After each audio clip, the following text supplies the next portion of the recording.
Hey there, I'm Emma. I'm 28 and doing great as an architect in New York City. I've worked super hard to get here, late nights in college, climbing the career ladder. Meanwhile, my sister Olivia has been living her best life, going on fancy vacations, all paid for by our parents. Now, don't get me wrong, I love my family. My parents, Robert and Diana, have always supported us. But lately, I feel like they're a bit disappointed that I'm not more like Olivia. Emma, dear, when are you going to take a break? Mom's always saying. You work too hard. Look at Olivia, she knows how to enjoy life. Yeah, because Olivia's never had to work a day in her life. Everything changed when Grandpa passed away. He was my biggest cheerleader, always telling me I had a gift for architecture and not to let anyone dim my light. When we got the call about the will reading, I was devastated. Losing him was tough, but I had to stay strong. This wasn't just about money, it was about his legacy. The night before the will reading, I'm at my parents' house for dinner. Olivia, of course, is there too. So, sis, she says, sipping her wine, any plans for your share of the inheritance? I almost choke on my food. Olivia, we don't even know what's in the will yet. Dad tries to calm things down. Now, girls, let's not get ahead of ourselves.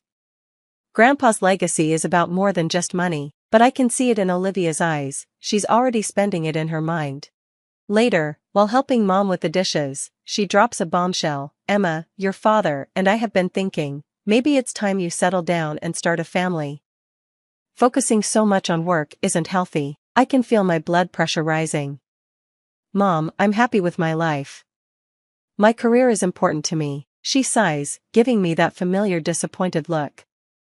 I just worry about you, dear. You're not getting any younger. As I leave that night, I can't shake this uneasy feeling, like something big is coming, but I can't figure out what. The next morning, we're all at the lawyer's office for the will reading. Olivia's practically bouncing in her seat while I try to stay calm. This is it, the moment that could change everything. I noticed my parents exchange a look, something felt off, deep in my gut.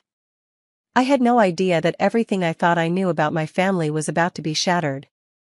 The bombshell that was about to drop would change my life completely. The lawyer's office was silent as Mr. Thompson, our family attorney, cleared his throat. My palms were sweaty, and I could feel Olivia fidgeting next to me. Let's begin the reading of Mr. Jonathan Miller's last will and testament, Mr. Thompson started. I held my breath, thinking about Grandpa, his kind smile, his encouragement. But then, Mr. Thompson's voice pulled me back to the moment. To my granddaughter, Emma Miller, I leave. Suddenly, Dad interrupted. Actually, there's been a change. I looked up, confused. What change? Mom chimed in, her voice sweet but fake. We've decided to make a small adjustment to your grandfather's wishes. Mr. Thompson looked puzzled. I'm not aware of any changes, Mr. and Mrs. Miller. Dad waved it off. It's a family decision.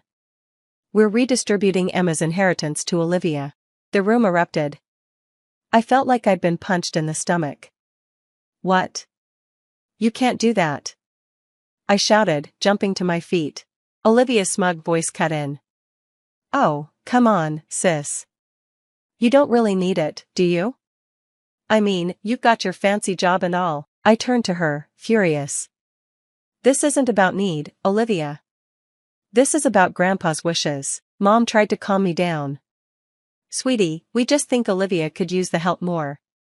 You're doing so well on your own, so I'm being punished for working hard? For making something of myself?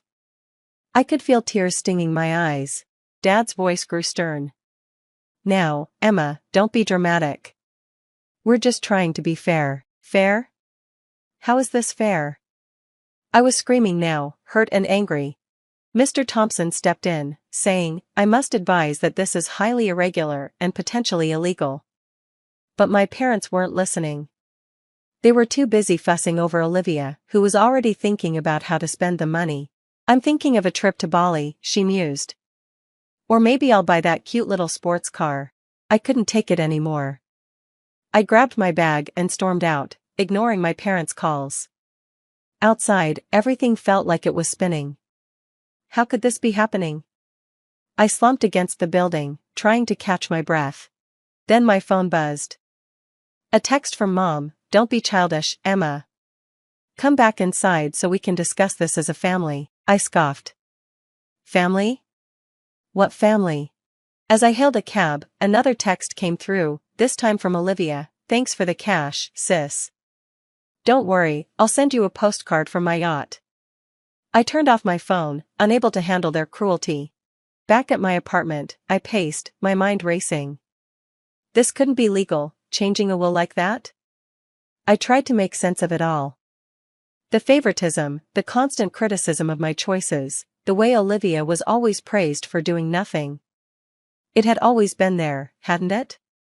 I just didn't want to see it. As night fell, I sat in the dark, feeling more alone than ever. My whole life, I'd worked to make my family proud, and now I was being cast aside.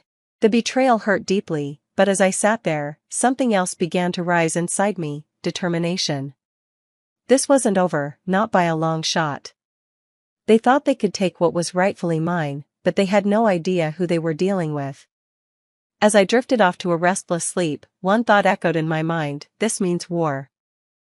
The next morning, I woke up with a mission. No more tears. No more feeling sorry for myself. It was time to get to the bottom of this. I called my friend Jake, a sharp lawyer I knew from college. "Jake, I need your help. It's about my grandfather's will." We met at a coffee shop, where I told him everything. Jake's eyes widened. "Emma, what they did isn't just unethical, it could be illegal. Wills can't just be changed like that. So, what can I do?" He leaned in, lowering his voice. "We need to investigate, get the original will, any changes, and find out if there was undue influence." I nodded, feeling determined. "Where do I start?" "Your grandfather's lawyer, Mr. Thompson. He might help if he thinks something's wrong." I left the coffee shop with a plan. First stop, Mr. Thompson's office. The old lawyer looked relieved when he saw me. "Emma, I'm glad you're here. What happened at the reading didn't sit right with me. Can you tell me more about the original will?" I asked. He hesitated, then nodded. "Your grandfather left you the majority of his estate. He was so proud of your hard work, Emma. He wanted to make sure you could pursue your dreams without worrying about money." My heart clenched. "Oh, Grandpa. When was the will changed?" Mr. Thompson frowned. "That's the thing. It wasn't officially changed. Your parents just announced it. I've never seen anything like it." With this information, I dug deeper. I called old family friends and business associates of my grandfather. Slowly, a picture started to form. Olivia had been manipulating my parents for years, playing the victim and making me look like the cold, career-driven daughter who didn't need their support. But it was worse than that. I uncovered evidence that my parents had been embezzling money from the family company to fund Olivia's lavish lifestyle. Each new discovery was like a knife to the heart. How could they do this to me? How could they disrespect Grandpa's memory like this? I struggled with what to do next. These were my parents, my sister. Did I really want to take legal action against them? But then I remembered Grandpa's words: stand up for what's right, Emma, no matter what. I made my decision. I called Jake. "I want to pursue this legally. I have evidence." Jake's voice was serious. "It won't be easy, Emma. Are you sure?" "I'm sure. They need to face the consequences for what they've done."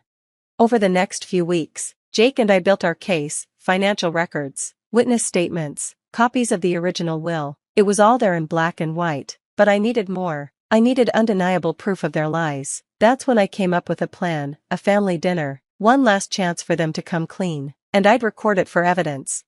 As I sent out the invitations, my stomach churned. This was it, the point of no return. I looked at a photo of Grandpa on my desk, his kind eyes seeming to encourage me.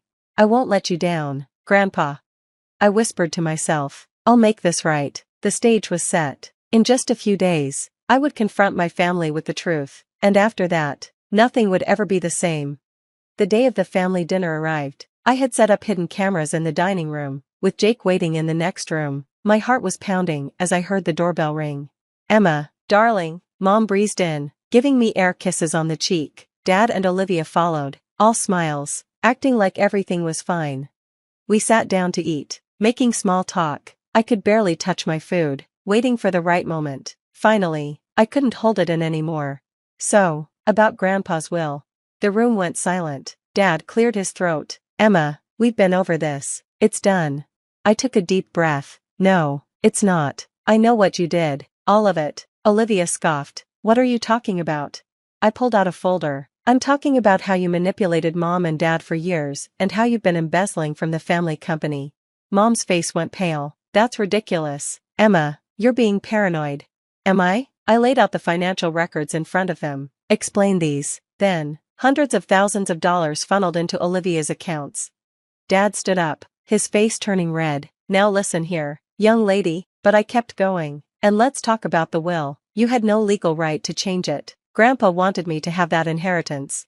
Olivia's smug smile faded. You were always his favorite. It's not fair.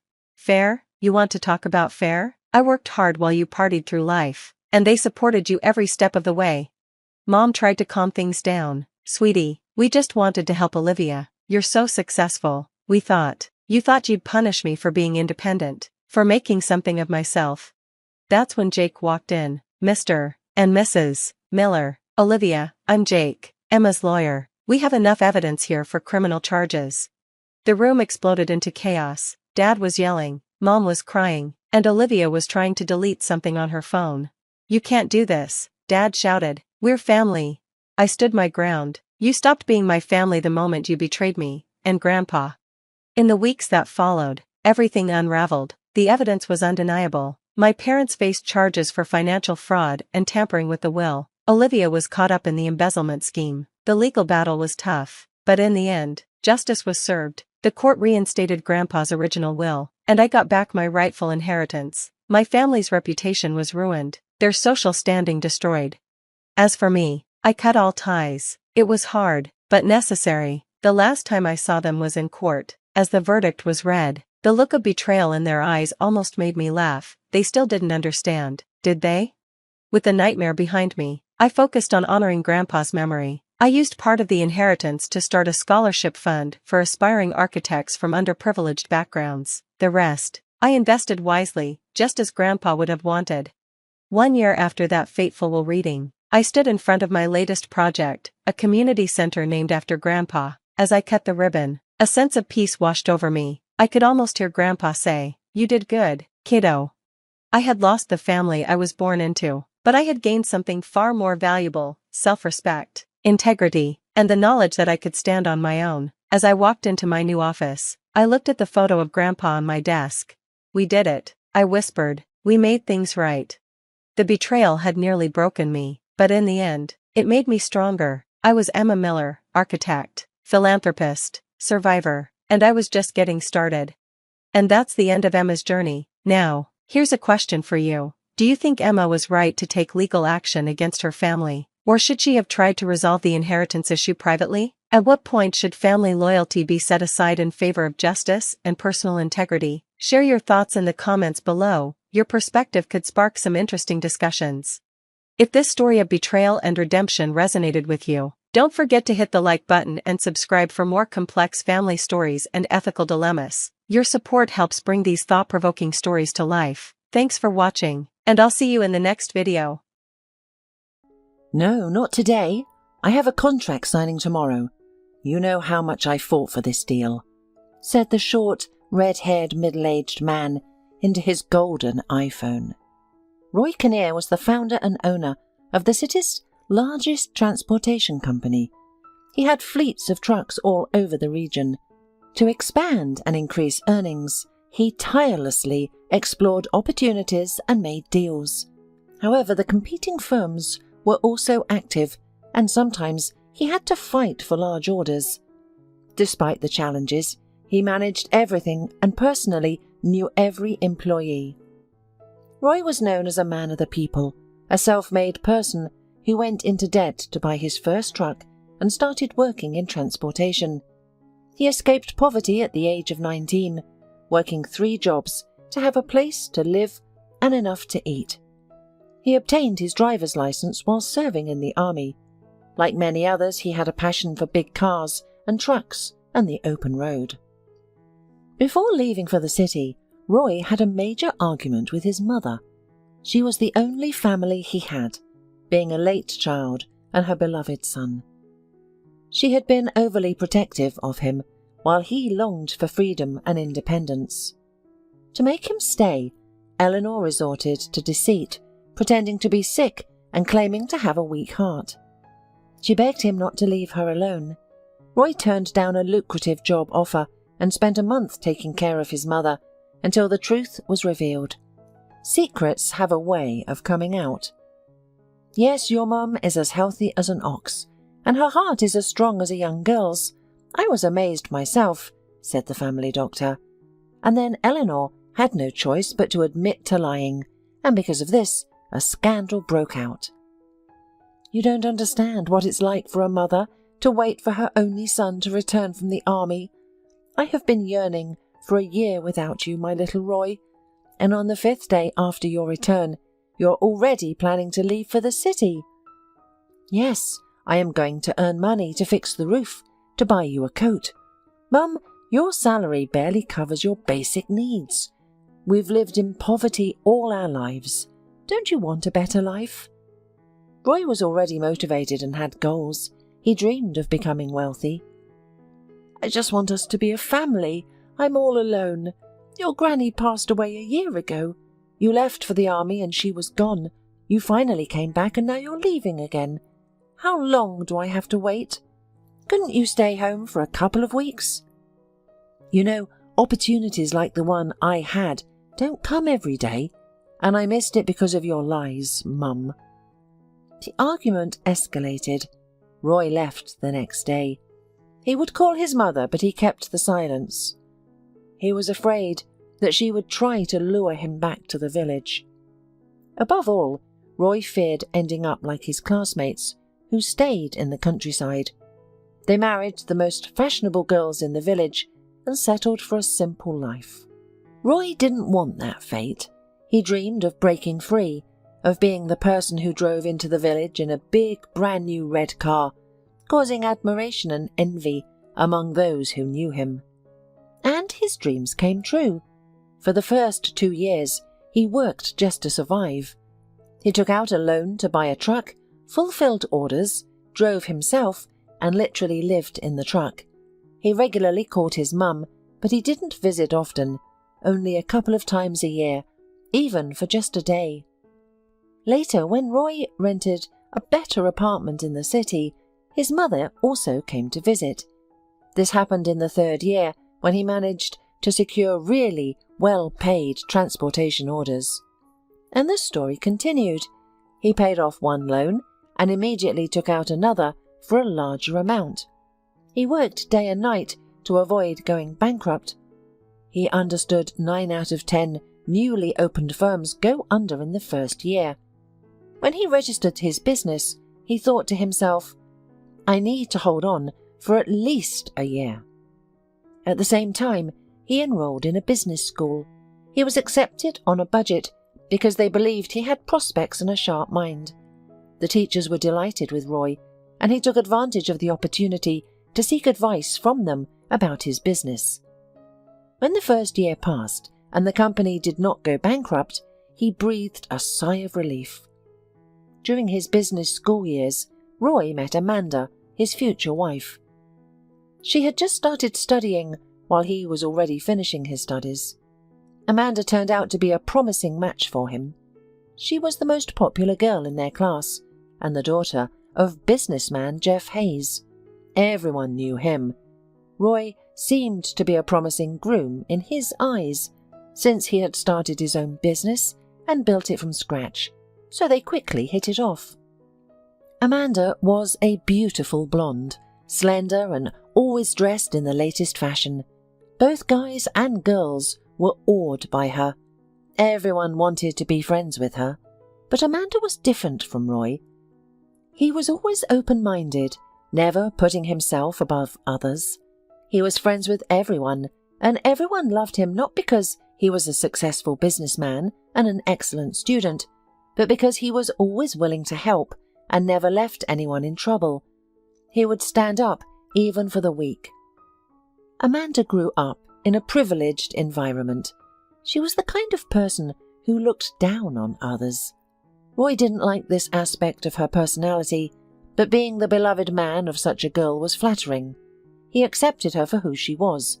Besides, Amanda wasn't just an arrogant rich girl. She had some good qualities too. She was caring, she compromised when she and Roy argued, and she was soft, gentle and sensual. She fell in love with him completely and was willing to do a lot for his sake. Roy proposed to Amanda and they got engaged. There was no wedding, even though Mr. Hayes insisted on it. At that time, Roy was facing problems with his business and he was hardly ever at home. But Amanda was happy to become his wife. She loved him. Every girl dreams of a lavish wedding, but due to circumstances, they had to wait at least 6 months, so decided not to wait. Amanda's mother left the family when her daughter was a child, and now she lived abroad with her husband's best friend, whom she fell in love with. Mr. Hayes made sure that his ex-wife was deprived of her parental rights, and Amanda grew up as a daddy's girl, forgetting that she once had a mother. Amanda was never able to finish business school. One of her father's friends offered Amanda to try taking part in the theatre, and she became fascinated with the idea of becoming an actress. She received praise from critics, and, despite her lack of formal education in acting, started performing in the local theatre, and often landed good roles. Amanda became a star, and everyone either hated her or envied her. She gave her all on stage, pouring out her emotions. But because of such intensive work, she would come home completely drained.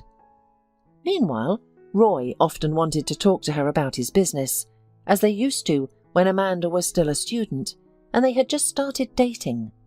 "Look, I don't understand any of this. You better tell me, would it be okay for me to do lip fillers? Would that be good for me? Our stage manager thinks it would suit me," she said.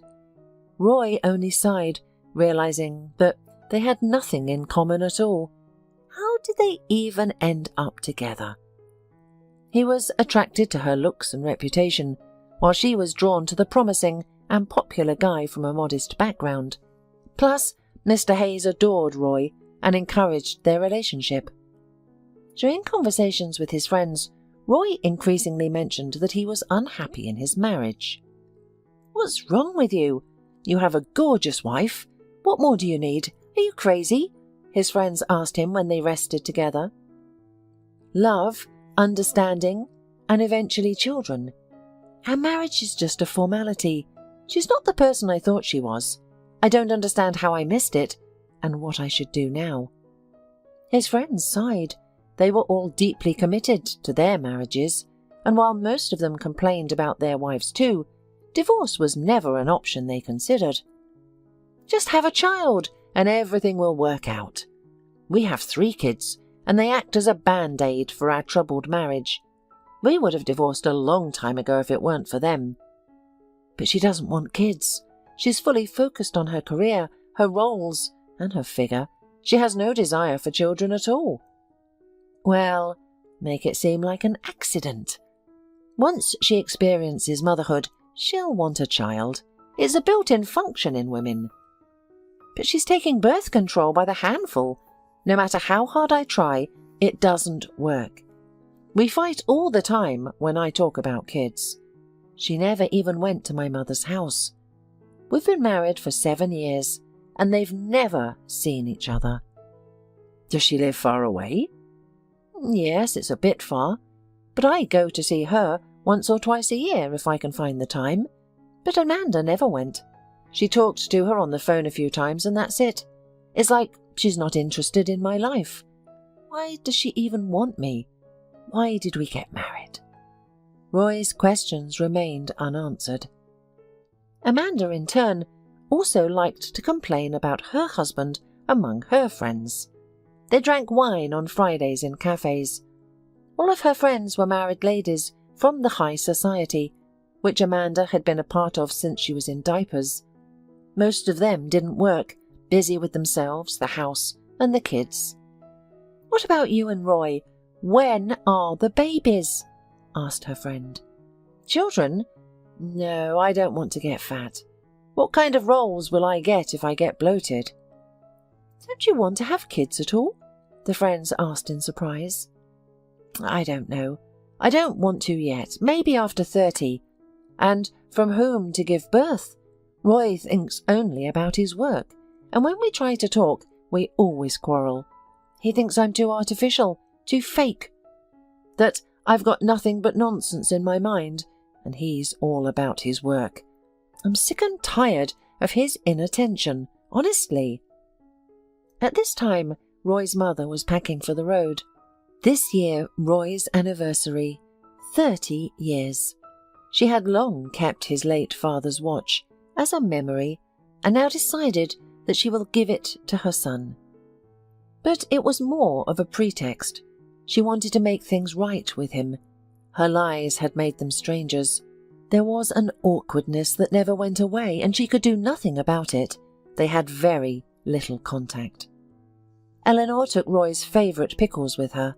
What does that city girl feed him? She hardly cooks a good meal for him herself. I'm sure she always orders food. Taking a large bag with her, Eleanor got on a bus that took people to the city once a week. Her heart was beating, anticipating the meeting. Would her son chase her away for her sudden visit? After all, a mother has a right to visit once in her life, especially since Roy had invited her, and more than once. But Eleanor always had no time for it, or it seemed to her a little awkward. Amanda hadn't said a couple of words to her during all this time, and it didn't look like she was very eager to get acquainted with her husband's village relative. Eleanor found herself as if cut off from her son and his family. She left all alone. She drove in a dusty bus along the bumpy path in the hope of establishing relations with Roy. She wanted to know why she still had no grandchildren. Or maybe Amanda was expecting a baby. She had no mother, and Eleanor wanted to be friends with her, to help her with advice. It was necessary to build bridges. When she arrived at her son's house, she gasped. A huge mansion in the good district of the city was her Roy's house. Wow! Who would have thought he'd be so rich? The courtyard was all tiled. There was a small fountain nearby, a gazebo next to it. She imagined her son and his wife talking there in the evenings, sharing their worries. But of course, she did not know that such a thing had never happened between them, except when they were students. But then there was no house. They were not so rich and so far apart. Finally! Come in! Amanda met Eleanor's threshold and rolled her eyes in indignation. Eleanor wondered what she expected, but how would Amanda know? Hello! Eleanor smiled, welcoming, taking off her shoes. Don't take your shoes off, but you are welcome to change. What's that bag you have with you? I've warned you, we have everything. Eleanor was confused. She was clearly being mistaken for someone else. Daughter, Call me Amanda. Eleanor pulled out jars of pickles, set them on the table. Good. Amanda, here, I brought some too. I made them myself. Where's Roy? Eleanor asked. My husband is not here now. Pickling. Thank you. But you shouldn't have. I'm on a diet. Do not eat such things. And Roy is never home. He's away on a business trip. Come on, let's go. I'll show you the front of the work. Slowly, Eleanor began to realize what was happening. Amanda showed her around the house and instructed her on what to clean and how to clean it. It became apparent that Eleanor was being treated as a maid. The woman was so confused that she didn't know what to say, but eventually decided to remain silent. Amanda showed Eleanor to a room where she could stay, and the woman decided to wait here for her son and then tell him everything. Eleanor found her daughter-in-law to be arrogant and condescending. It would be a good deed to put her in her place. The woman hoped that her behaviour would make Amanda feel ashamed and maybe even apologize. How should I address you? Amanda asked. You can call me by my name, Eleanor, the woman replied. She expected her daughter-in-law to realize who she was talking to, but Amanda didn't even look at her. Did she even know her mother-in-law's name? After leaving her belongings in her new room, Eleanor started her work. Amanda immediately loaded her up with the full program. The kitchen was a mess, but it seemed like nothing more serious than scrambled eggs had ever been cooked there. Its burnt pieces stuck to a dirty skillet that someone had thrown on the table. The interior was classy, but everywhere was so dirty. Apparently, they had managed without a housekeeper before. Exhausted, Eleanor sat onto a small sofa in her bedroom. There was a small table, a single bed, and a small television hanging on the wall. "Well, son, this is not the welcoming I expected," the tired woman thought as she drifted off to sleep. As she fell asleep, Eleanor asked herself, why did she do that? Why didn't she tell him she was Roy's mother? The only answer that came to mind was that Amanda looked like she would kick Eleanor out of the house if she confessed. Amanda was always busy, constantly talking on the phone. She was undeniably beautiful. It was no wonder that she was cast in the theatre. She looked like a doll, but inside she was as empty as a Barbie. The next day Eleanor cleaned the house again, doing dirty and even hard work. But if you pretended to be a cleaner, do your job and don't complain. That was the woman's conviction. Toward evening, Eleanor asked Amanda when Roy would arrive. "He's on a business trip as always. I'm not even sure he'll be back for his birthday. He doesn't even call me. How do I know when he'll be back? And why do you ask?" Amanda was not embarrassed that the unfamiliar cleaning lady knew her husband's name. Their family was well known in the city, and judging by her air of importance, she assumed that everyone knew them. "I'm just curious," Eleanor replied and returned to her duties. Eleanor continued to live with Amanda as a cleaning lady. On Sundays, she rested. Roy was supposed to be back any day now. Why has he been gone for so long? It's been almost a week. He didn't answer the phone or show up on his birthday. Eleanor began to worry. Meanwhile, Amanda didn't seem concerned at all. "Hasn't your husband shown up yet?" Eleanor asked, again a couple of days later. "No, and to hell with him, to be honest. You know, I'm so tired of him. He doesn't give me any attention at all." Amanda started to complain. She was sitting on the couch in a bathrobe, having just gotten out of the shower. Her hair was wrapped in a towel. Eleanor continued dusting around her daughter-in-law, listening intently. "You have no idea.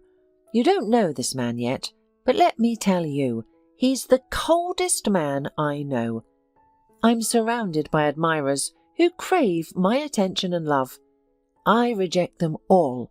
I come home and he doesn't even notice me. Can you imagine my disappointment? All he talks about is the kids. He doesn't even think about my blossoming career. My father is getting older, and his business has declined in recent years. On top of that, he's sick now. I asked Roy to help with his business, but he refused. He says he has his own business and can't manage two companies. And I can't do it either, and because of this, I even had an argument with my father. He had relied on Roy so much." "But when you two met, Roy already had his own business, right?" Eleanor asked, waiting for Amanda to inquire about her knowledge of their family. "Yes, he had his own business. But running a transportation company takes up a lot of his time, and my father's business would allow him to make more money with minimal effort. I don't think Roy is the type of man who desires that kind of life. He has achieved everything on his own, and hard work is not a burden for him." Amanda sighed. "Why did I marry him?" The days were passing. Eleanor started to settle into her son's house, where pictures of him with Amanda adorned the walls. She eagerly awaited his arrival, but he was nowhere to be found. His phone was out of range. "Where did your husband go, dear? Hasn't he called even once?" Eleanor asked Amanda 2 weeks after her arrival in the city. "God knows. I wish he hadn't shown up at all." Amanda waved her hand dismissively. Eleanor realized that her daughter-in-law was indifferent to her son's fate. "Perhaps you should go to the police? He's missing. Something must have happened, said Eleanor with a maternal anxiety which she could not conceal. You know, you're right. If this had happened a few years ago, I would have sounded the alarm by now. But our relationship has deteriorated so much that I almost hate him. He doesn't even notice me, and I am his wife. When he's away, at least my nerves are calm.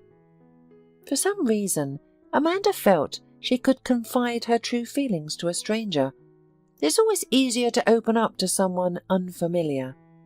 But Eleanor wasn't a stranger, therefore she decided to go to the police herself.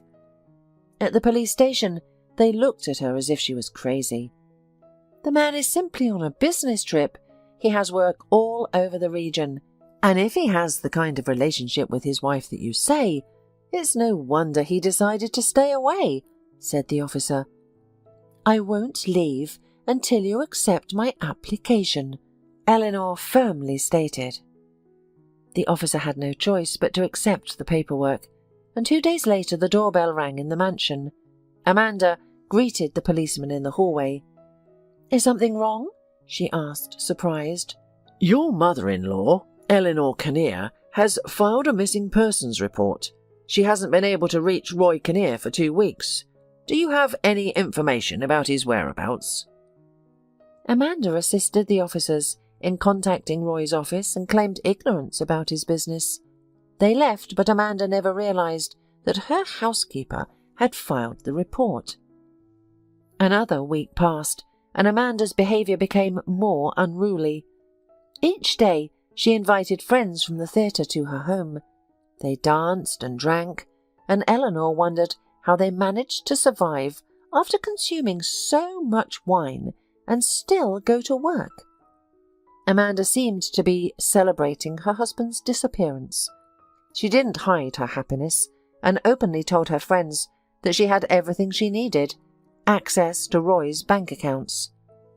As for his love and care she hadn't seen all this from him in a long time. And then one man from her social circle had once stayed overnight at her place. Eleanor overheard that they had a wild night together. Her heart was in turmoil from this nightmare. She tried to keep quiet, hoping the police would make progress in the investigation. Unfortunately, the investigation had reached a dead end. Roy's car was found in the parking lot. He had bought a train ticket and boarded, but he never got off. Something had definitely happened, and the lack of progress only intensified Eleanor's concerns. Eleanor, would you mind letting George in today? He's coming this evening and I'll be waiting for him in the bedroom. I have a surprise for him. Amanda beamed, parading around the house in her underwear. How could you? Your husband is missing and you're doing this. Eleanor couldn't bear it any longer. I don't care. I wish he were dead. I would be better off without him. I've only realized it now. Don't worry about him. He probably found some simpleton with a huge ass who agreed to give birth to his brat. He doesn't need anything else. Idiot. I hope he's dead after all. Eleanor glared at Amanda and walked over to her, slapping her across the face. Amanda staggered back, holding her cheek in pain. What are you talking about? That's it. That's enough. I came here to surprise my son, and you mistook me for a servant without even asking who I was. I'd clearly told you my name, but you don't understand. You have no brain. I was waiting for Roy, working for you, and you do this. You shameless. Amanda was shocked, looking at her mother-in-law. Now she could clearly see the resemblance between her husband and his mother. They had the same short, freckled face, snub nose, blue eyes, and smile. Roy took after his mother. Why didn't you say so? Was I supposed to read your mind? Yes, I haven't told you, but I've found out so much. It might have been better not to know, perhaps. But now I know one thing for sure. You are not a couple. When he comes back, I'll tell him everything." Amanda flashed her eyes in anger. "And you know what, Eleanor? Get out. This is my house. Take your belongings and leave. I don't want to know you, and I don't want to know your son either." Amanda stormed into the kitchen and started throwing jars of pickles out of the window into the street. Eleanor was shocked by her daughter-in-law's behaviour, but what could she do? She packed her things and left. The sight of the broken jars made her cry. She hadn't seen her son, and she had learned so many terrible things.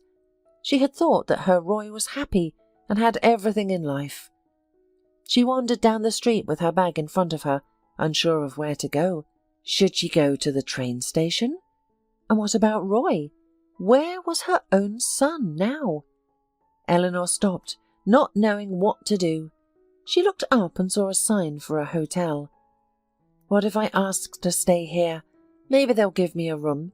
I could work here until they find Roy. Eleanor entered the hotel. The friendly man behind the counter immediately called the owner of the hotel, a middle-aged woman, accompanied by her chattering son. "Hello? You wanted to talk about work?" The beautiful thin brunette smiled. Eleanor smiled. "I'm looking for my son. He's missing. Roy Kinnear. Many people here know him." "Roy? Yes, I know him. I used to know him well. I'm surprised. I never expected to hear this about him after all these years. But do you really need a job? He's quite wealthy." Eleanor was upset by Amanda's behaviour and shared her story with that woman. She explained how she and her son were in a quarrel and how she refused to take money from him on principle. Eleanor felt ashamed.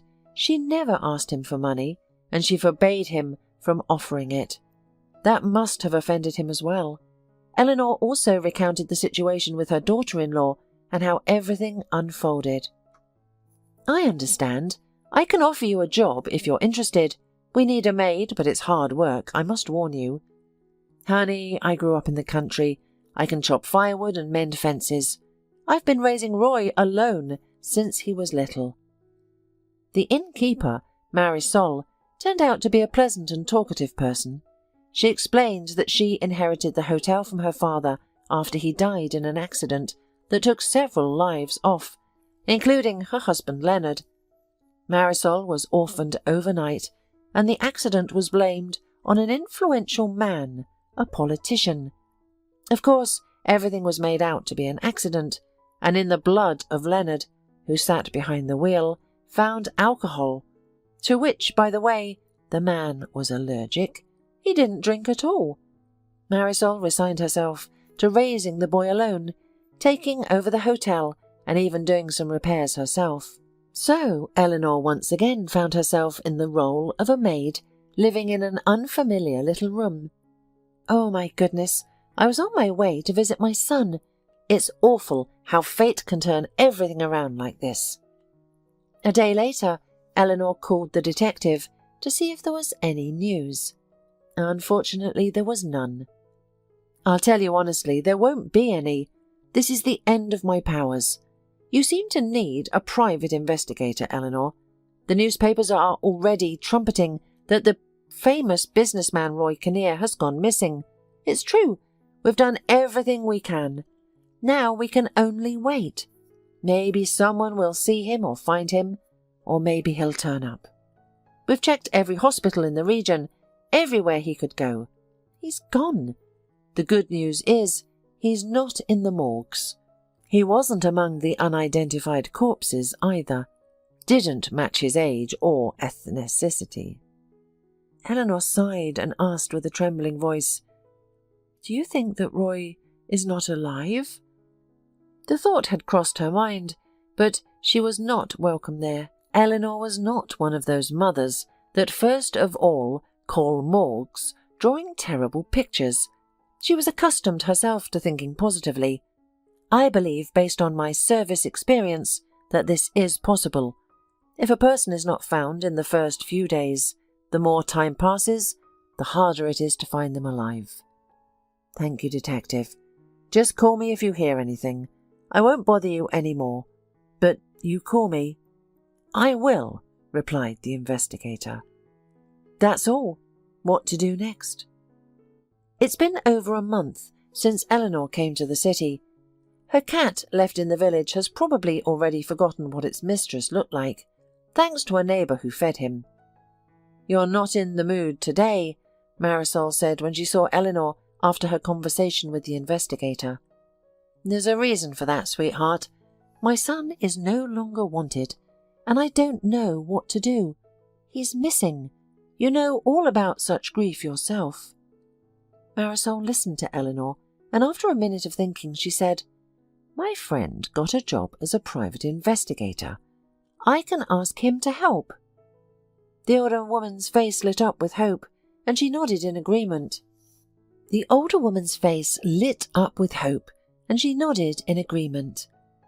Marisol's son Danny often played with Eleanor and became very attached to her. She loved children, but she never got her own grandchildren. That's why she loved to play with him all her free time. What else could she do? It was impossible to look for her son on foot. He wasn't lost in the city. Marisol was truly grateful to her for taking care of her child. Her mother had died a long time ago. She was only 2 years old, and she had grown up with her father in this very inn, had grown up here. This was her home, her family business, thriving for many decades now. In the evening when Danny was asleep, Marisol called her friend, with whom she had been friends since childhood. "Duncan, you know I need your help." "What's wrong?" The man tensed up immediately, and Marisol told him everything like it was. "By the way, this isn't the same Roy with whom you had an affair when you were young?" Duncan asked, after listening to the whole story. Marisol blushed, thankful no one could see her at that moment. "Yes, that's him, but his mother doesn't know anything. It was a long time ago. What's the point of remembering?" "All right, I'll help you. He's the sailor who drowned, isn't he?" "That's what you told your son, yes?" Duncan asked. "Danny thinks his father is Leonard, my dead husband. He doesn't know that I got acquainted with him when I had already given birth to him, so let it be that way. I just want to help, and that's all. Turns out Roy has a wonderful mum." Marisol smiled. "Oh, really? Are you still in love with him?" Duncan grinned. Marisol blushed again and didn't answer anything. She gave him all the materials on Roy's case that Eleanor had, and Duncan got the rest himself. The search began. He called every day to tell her what had come to light. She was embarrassed that he refused to take money for it. A week later, the first worthwhile news came from Duncan. "I found a witness who told me what happened. On the day Roy was travelling on the train, there was a fight inside.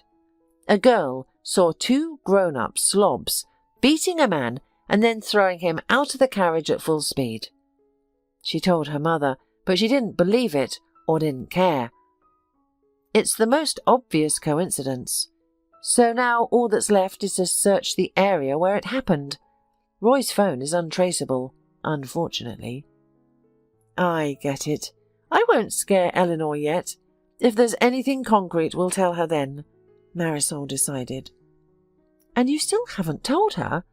Are you going to tell her at least?" "It seems to me that you are being unreasonable. Why do you still keep silent? And why have you been silent for so many years?" "Why should I? He's made his choice then. What will that change?" "It will change, for example, your son's life, your life, Roy's and his mother's. You can't keep this secret. It's not just about you. It would be okay if he gave up the baby, but he doesn't even know. He gave up on me, and holding a man back by a child is not my story. Don't you dare say anything to him when you find him. If you do—" Marisol was afraid that one day Duncan would call her, inform her that Roy had been found dead, and there would be a line-up. But what to do if Roy is alive? Should I tell him about Danny? Since fate itself led his mother to her hotel. Marisol thought about it constantly, while Eleanor became more and more distraught. She had been gloomier than a cloud for the last days. I came here 41 days ago. If Roy died, it's been 40 days already, and he has no wake, no grave, no candles. What is this? What's this for? God took my husband and now my son. I can't bear it, she said bitterly. Faith and hope were leaving her. The waiting was getting harder every day. At last, the call they had been waiting for came. Found alive, Duncan stated succinctly. Lord, where is he? Marisol asked excitedly. He's in a small settlement, living with an elderly couple. He was thrown from the train, and he doesn't remember anything. The elderly man picked him up, picking mushrooms nearby. The dog found him. They took him in, took care of him, but Roy has no memory at all. You know, I haven't seen him myself or any pictures. No, this family doesn't even have cell phones. They live the old-fashioned way. We have to go. It may not be him, but he fits the description. The local police made a portrait of him and put it on a pole outside the station. That was the end of the search. Marisol told Eleanor the news, and she cried. Her son was alive! Alive! She began to pack. Duncan picked her up the same day and took her to the village in his car. When she came to the door, she saw her son, the same red-haired boy, walking towards her. Roy! My Roy, you're alive! She threw herself on his neck. Behind, smiling, stood a hunched elderly man and an elderly woman with grey curls. Roy, do you remember me? Eleanor asked, stroking his cheeks with her palms, as if he were 6. The man looked at her obviously. Mum, I seem to remember everything, only vaguely. Eleanor, Duncan and Roy drank tea for a long time in the house of kind hosts, who had not abandoned the sick man in trouble. Where was he to go? We left him. He would be like our son now, only that one died in childhood. We lived in the city then. There was a gas explosion and that was it. We survived for some reason, but he didn't. We've been living here in the middle of nowhere ever since. Eleanor sympathized with the grief of the elderly couple. She told them about how she and Roy lived, how he had served in the army, and what he had become now. Roy's head ached, but thoughts rushed into his consciousness, making him worry. What about my company? I've neglected all my business. You should have asked. What about my wife? Eleanor snorted. And what about Amanda? Have you seen her? Asked Roy. Eleanor told her son the entire story from start to finish. He simply shook his head and said, I'm sorry, Mum, for everything. Please forgive me. I was foolish and young, and we were separated for so many years. I am to blame for that. I missed so many of your birthdays. Please forgive me everything. I was a fool. I don't need money or anything else. Just the people I care about. You're the only one I have. You're the only one who has been looking for me. What would have happened to me if it weren't for you? I'm sorry too, son. You're the only one I have. I'm sorry, my darling. Their reconciliation was heartfelt and lengthy. Even the private detective who sat in the corner on a wooden stool could hardly contain his emotions and tears as he heard the story. You promised her. Hold on and keep quiet. She'll tell him herself if she has to, he said to himself. As it started to get dark, Roy packed up, bid farewell to his saviours, and went to the hotel with his mother. You're not going home? His mother asked him. I'm going to get my things. Let everything stay with her. I'll only take what's mine. Her father's company is on the verge of bankruptcy. He's almost broke. Amanda will have to work hard to support a household like that. Are you going to divorce her? Eleanor asked. I will. It's about time. They drove for a long time and arrived almost at midnight. They were greeted at the door by a hotel employee. "I'll introduce you to Marisol tomorrow. She's wonderful. If it weren't for her help, I'd be sitting in the village right now, grieving for you." "I'll be sure to thank her. Come on, let's go to bed. It's getting late." That night they stayed in the small room where Eleanor had been living all this time. Roy was sleeping on the sofa next to his mother's bed. His legs didn't fit the sofa and it was stiff and uncomfortable, but he was happy. For the first time in a long time, he realized how much he had missed his mother all these years. Amanda had always discouraged him, saying that he shouldn't have to humiliate himself since his mother had done that to him. She was against visiting the village and always rolled her eyes, reproachfully, whenever Roy mentioned it. His wife believed it was time to forget his past life as a village boy and only look forward. And he was listening to her. Often his desire to call his mother was halted by a slight embarrassment that lingered in his heart after their argument. Perhaps he was afraid that if he went to see her, she would send him away. So he visited very rarely, and she was afraid to call him again, fearing that he would think she was trying to keep him close and control him once more. Thus they lived many years without each other, drowning in their own prejudices. In the morning, Roy woke up before his mother got up and went for a walk around the hotel. He needed to shower and return home. "Oh, sorry." Roy's thoughts were interrupted as he accidentally bumped into a young woman at the corner of the narrow hotel corridor. She took a step back, brushed her dark curls away from her face and looked at Roy. He was struck as if lightning had hit him from within. The shock was so strong that it coursed through his entire being. He sighed intermittently, gazing at her. "Marisol, you're Marisol, right? How did I not recognize you right away?" She smiled and apologized. "I wasn't intentionally seeking a meeting. It just happened." It seemed to her that it was indecent to search through a detective for another woman's husband, even if his wife did not care about him. In fact, she was embarrassed by her still lingering feelings for him, and she was also afraid that one day he would find out about their son, and it would destroy his family. There were many doubts, thoughts and fears, and here he was, standing right in front of her. He hadn't changed much. In fact, neither had she. "You know, there are no coincidences in life. I didn't expect to see you here. Well, actually, I thought about you. I even saw you once in the city. I was stuck in traffic, and you were walking on the sidewalk. I wanted to shout, but I realized it wouldn't be wise." Roy stopped, realizing he was talking nonsense. She smiled at him and said, "Let me make you some coffee, and we can talk if you like."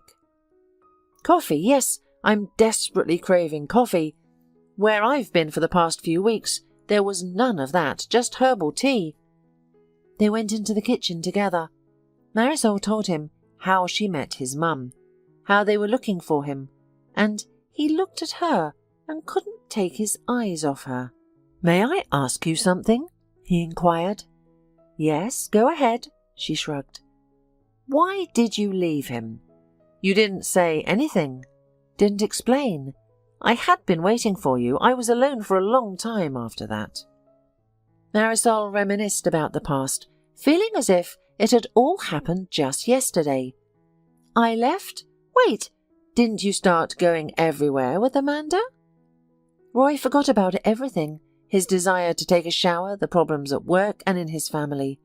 Marisol had entered his life so suddenly that she had completely stunned him. Emotionally, of course. Amanda was a friend to me. We never even met, even though there were rumours. But I was waiting for you. I thought you'd come back. You transferred to a distance learning program and just stopped coming. I have called you many times. The girls told me you were with her." "What girls?" Roy frowned. He and Marisol had met in the business school. He was a part-time student, but often attended business lectures.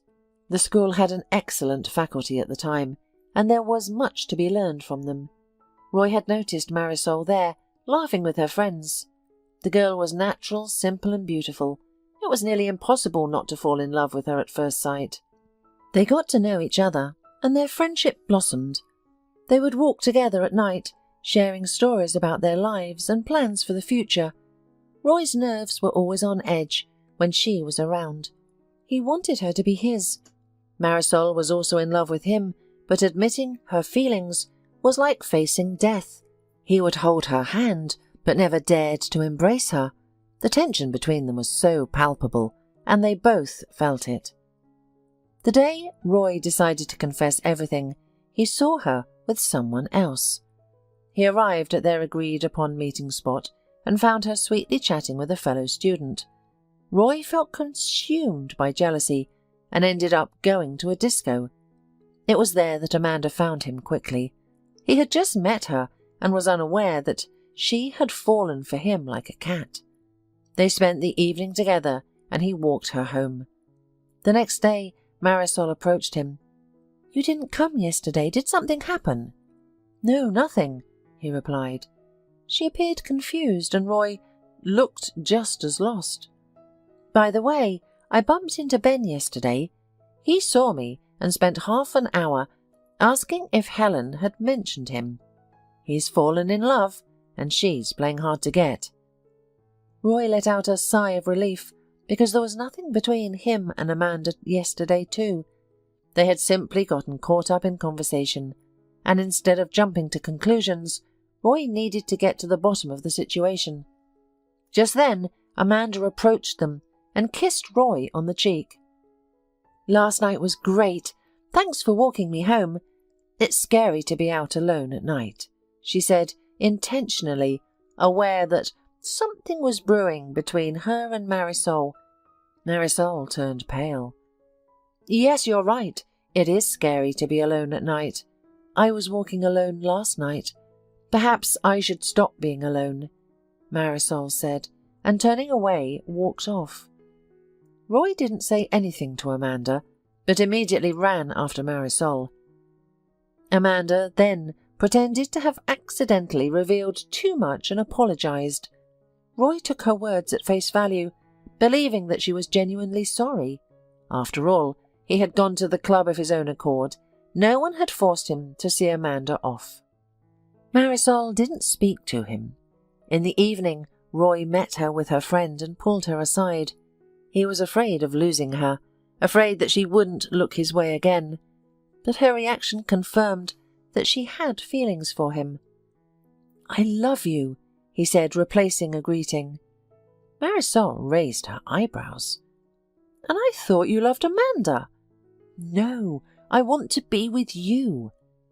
"Then why did you go to her? Why did you walk her home instead of coming to meet me?"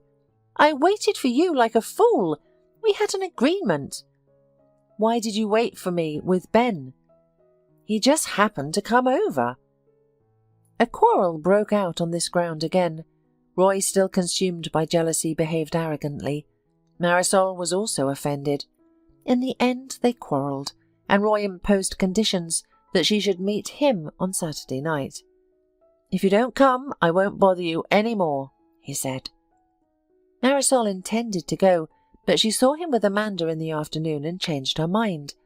Amanda and Roy were simply talking, seemingly in a purely friendly manner, like she and Ben. However, Marisol was jealous. Her emotions became tangled, and she had been crying at home all evening. Roy called her and tried to meet with her, but she had already been informed that he was dating Amanda. She had seen them together, and the rumours only confirmed her suspicion. Amanda was beautiful and promising. Marisol believed that Roy couldn't resist her. That's how foolishly they parted, loving each other and timid of each other, fearing rejection. She remembered that only night vividly. It happened when Roy and Amanda were already an official couple. It occurred at the birthday party of a mutual friend. Roy was drunk, and Marisol had also had an extra glass as part of a bet. They met and Roy couldn't resist. He kissed her and she kissed him back, and everything happened. Then he fell asleep, and Marisol quietly got up and left. Amanda saw her leaving the room. "He's mine, got it?" Amanda growled harshly. Marisol wasn't one for fighting, and was afraid of a scandal. After all, she was with someone else's boyfriend, although he was her beloved. "I just walked in and saw him there. It's not what you thought." Marisol made an honest face, ready to sink through the ground in shame. "I see. Sorry then," Amanda said, believing her. Marisol left, and from that moment on she avoided seeing Roy again at all costs. When she found out about her pregnancy, she left for another city to stay with her aunt.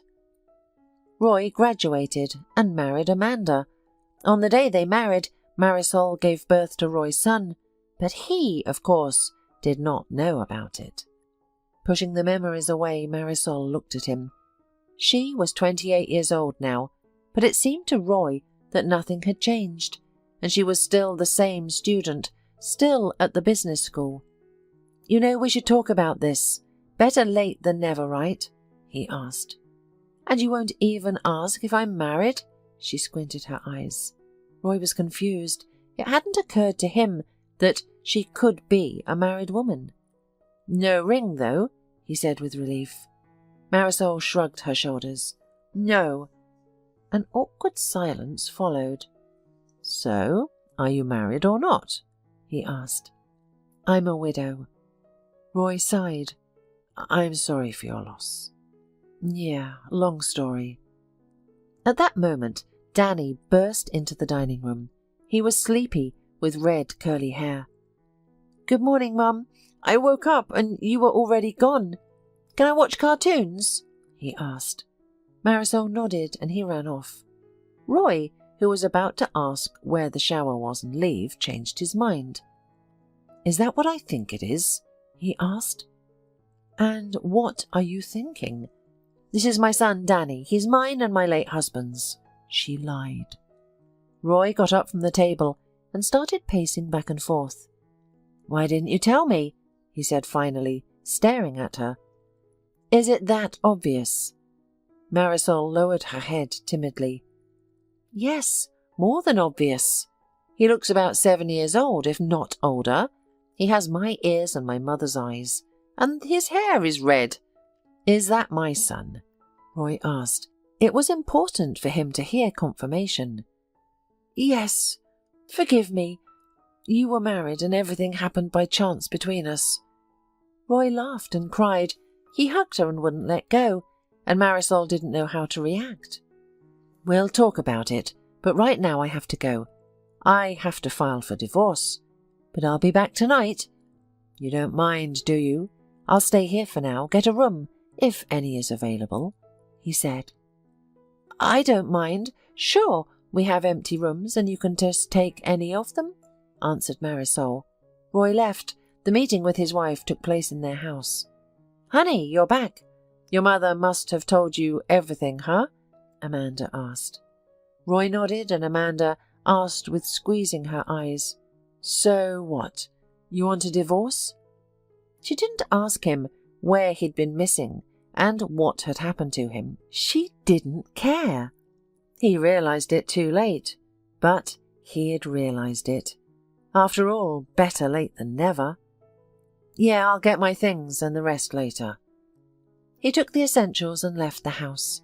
The same day, he restricted Amanda's access to all his accounts.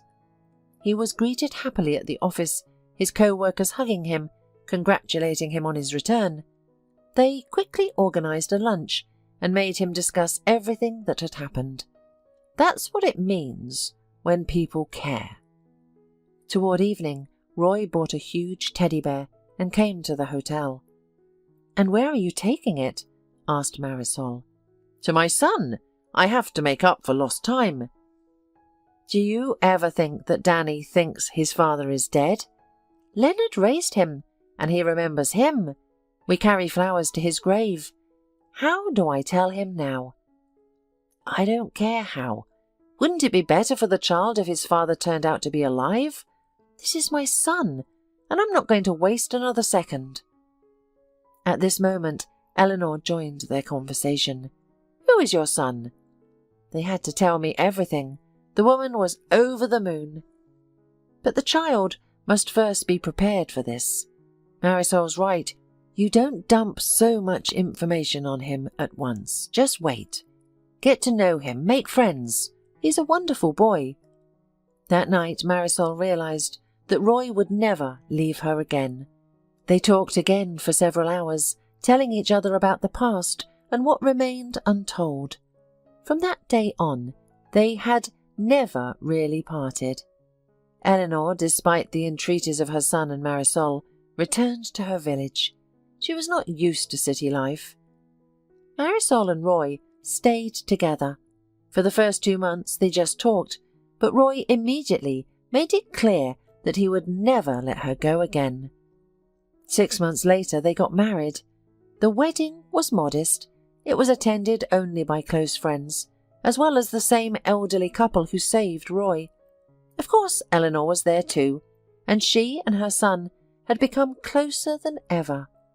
He called her at any time of the day or night, consulted her just to find out how things were going.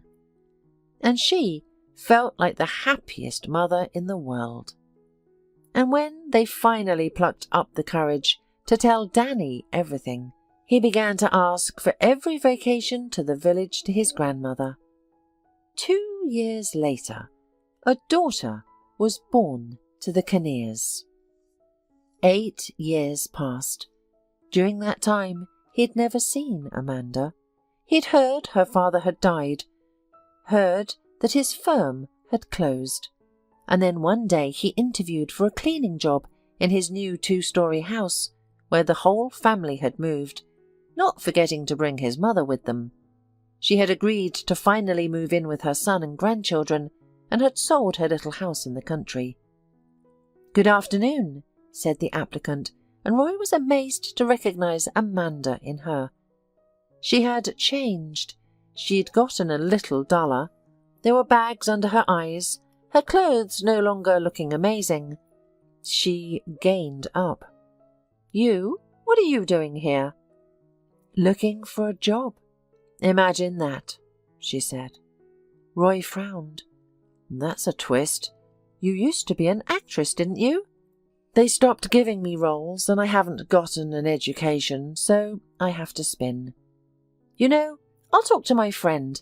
He also needs an au pair, but I won't invite you to work in my house, you know?" Amanda nodded. "Thanks. I'll wait for your call then." She walked out of the office with her head down, and a nice older woman came in after her, as it turned out, with excellent references.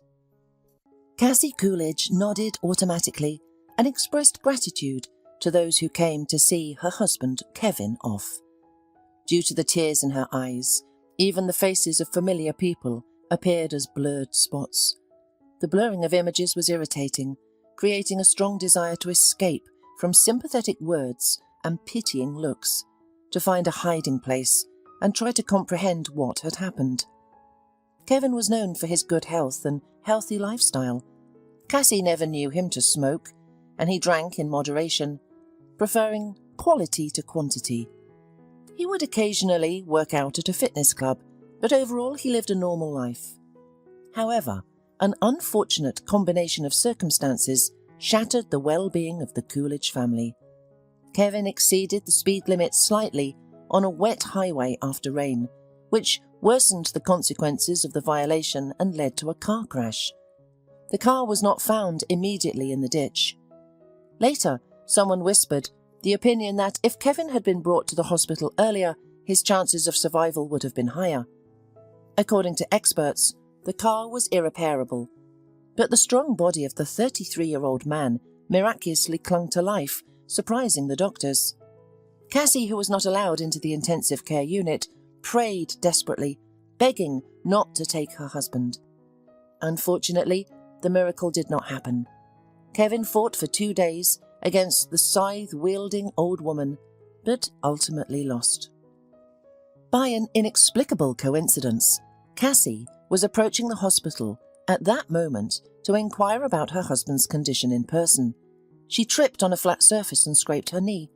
The searing pain was quickly forgotten when she received the tragic news of her husband's death.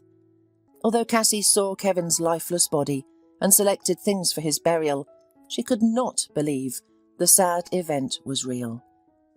As the first clods of earth fell on the shiny black coffin, Cassie wanted to squeeze her eyes shut and then open them and realised that the funeral of her beloved husband was just a nightmare, or a reflection of her hidden fear of losing him. However, everything was real. The rapidly growing mound of clay earth, the plaque that depicted Kevin's entire life between two dates, and the memorial dinner filled with the buzz of many voices. People were saying things, but for the young widow, it all merged into an incomprehensible and irritating cacophony. Once her rock-solid support, her beloved husband, was gone, Cassie experienced a strange mix of emotions. Overwhelming grief flooded her heart, accompanied by a burning resentment towards the cruel and unjust fate that had taken away her main source of support in life. Through the thick layer of absorbent cotton, Cassie heard fragments of phrases describing Kevin as a good, reliable and responsible man. However, these kind words only caused her pain.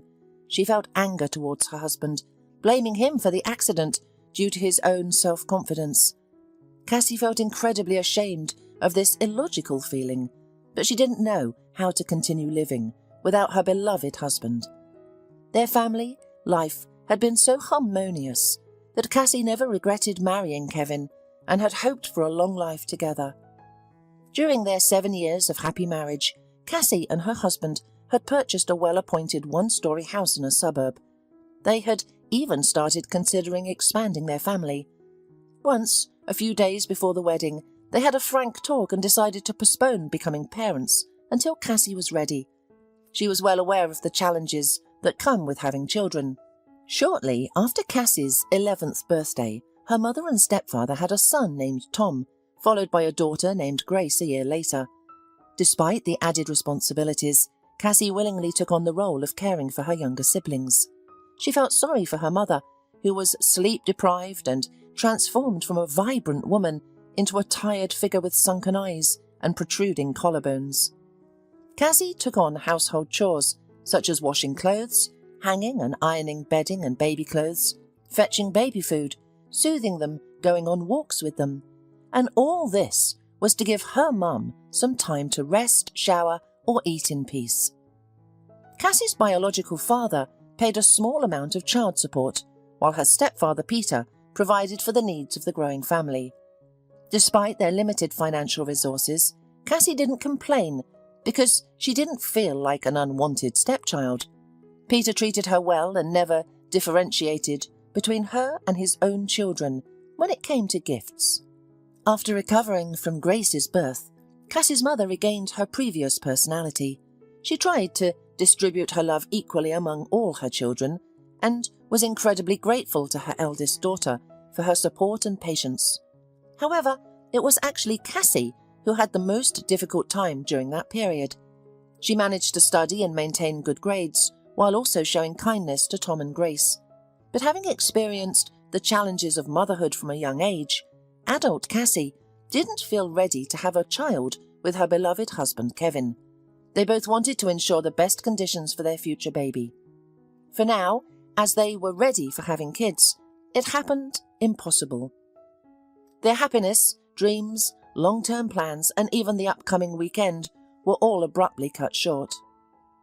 After the funeral, Cassie, accompanied by her mother, returned to their empty house and broke down in tears in the shower, without caring about the cold water.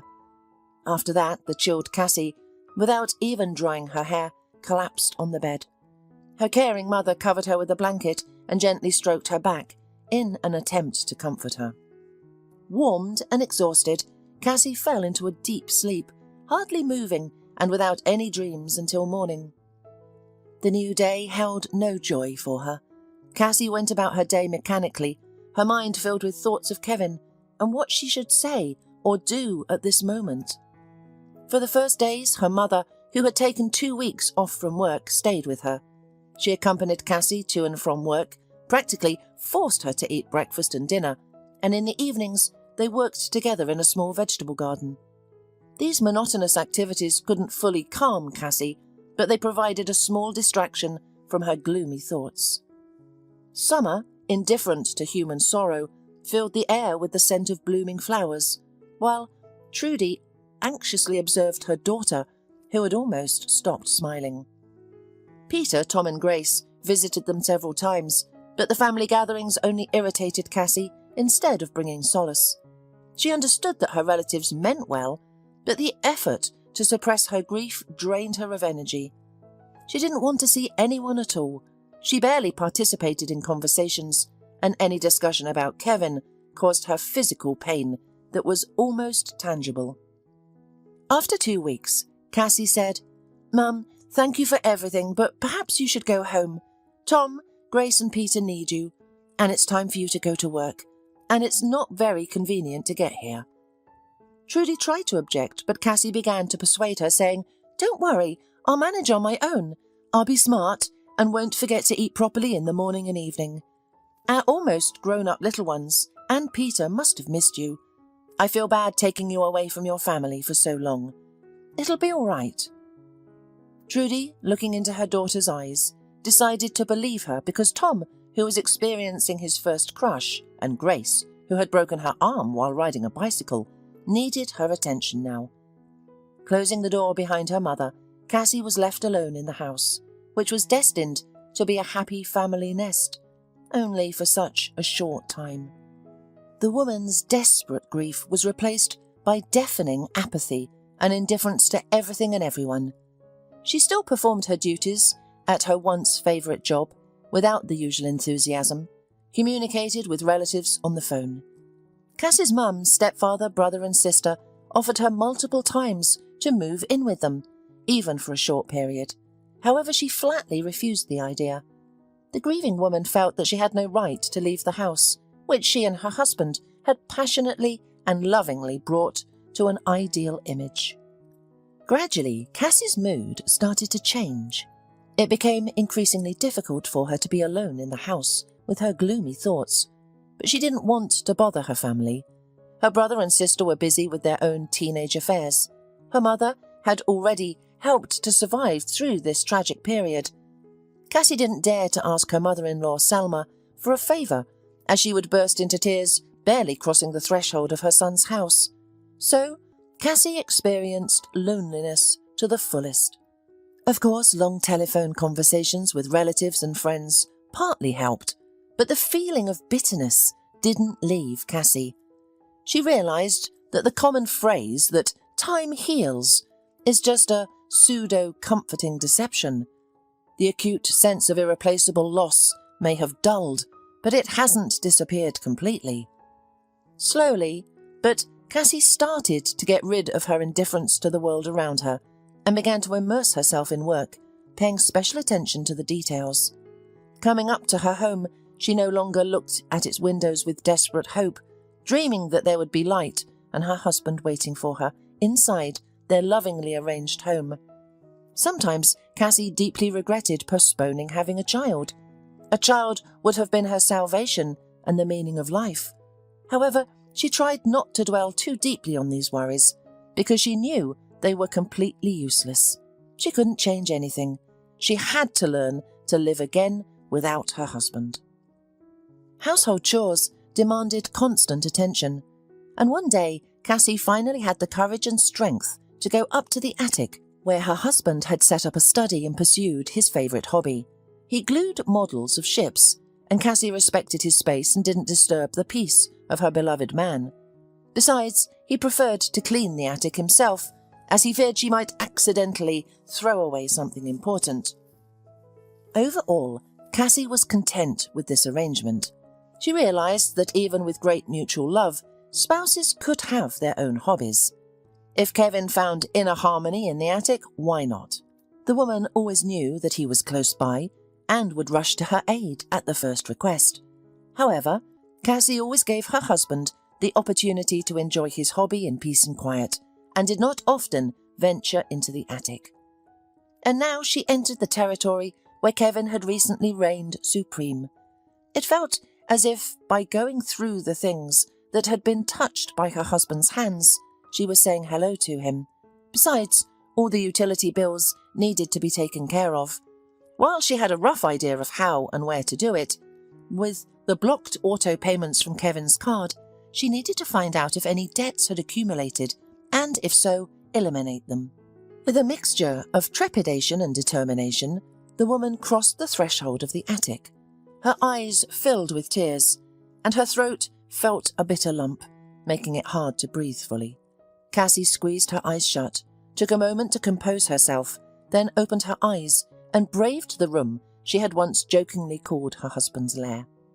It gave her the creeps, but she resolutely began sorting through the contents of the desk drawers, searching for the necessary documents. As she sorted through the papers, Cassie discovered a plastic folder with several transparent files. One of them contained a contract with a private boarding house for the disabled called Mercy.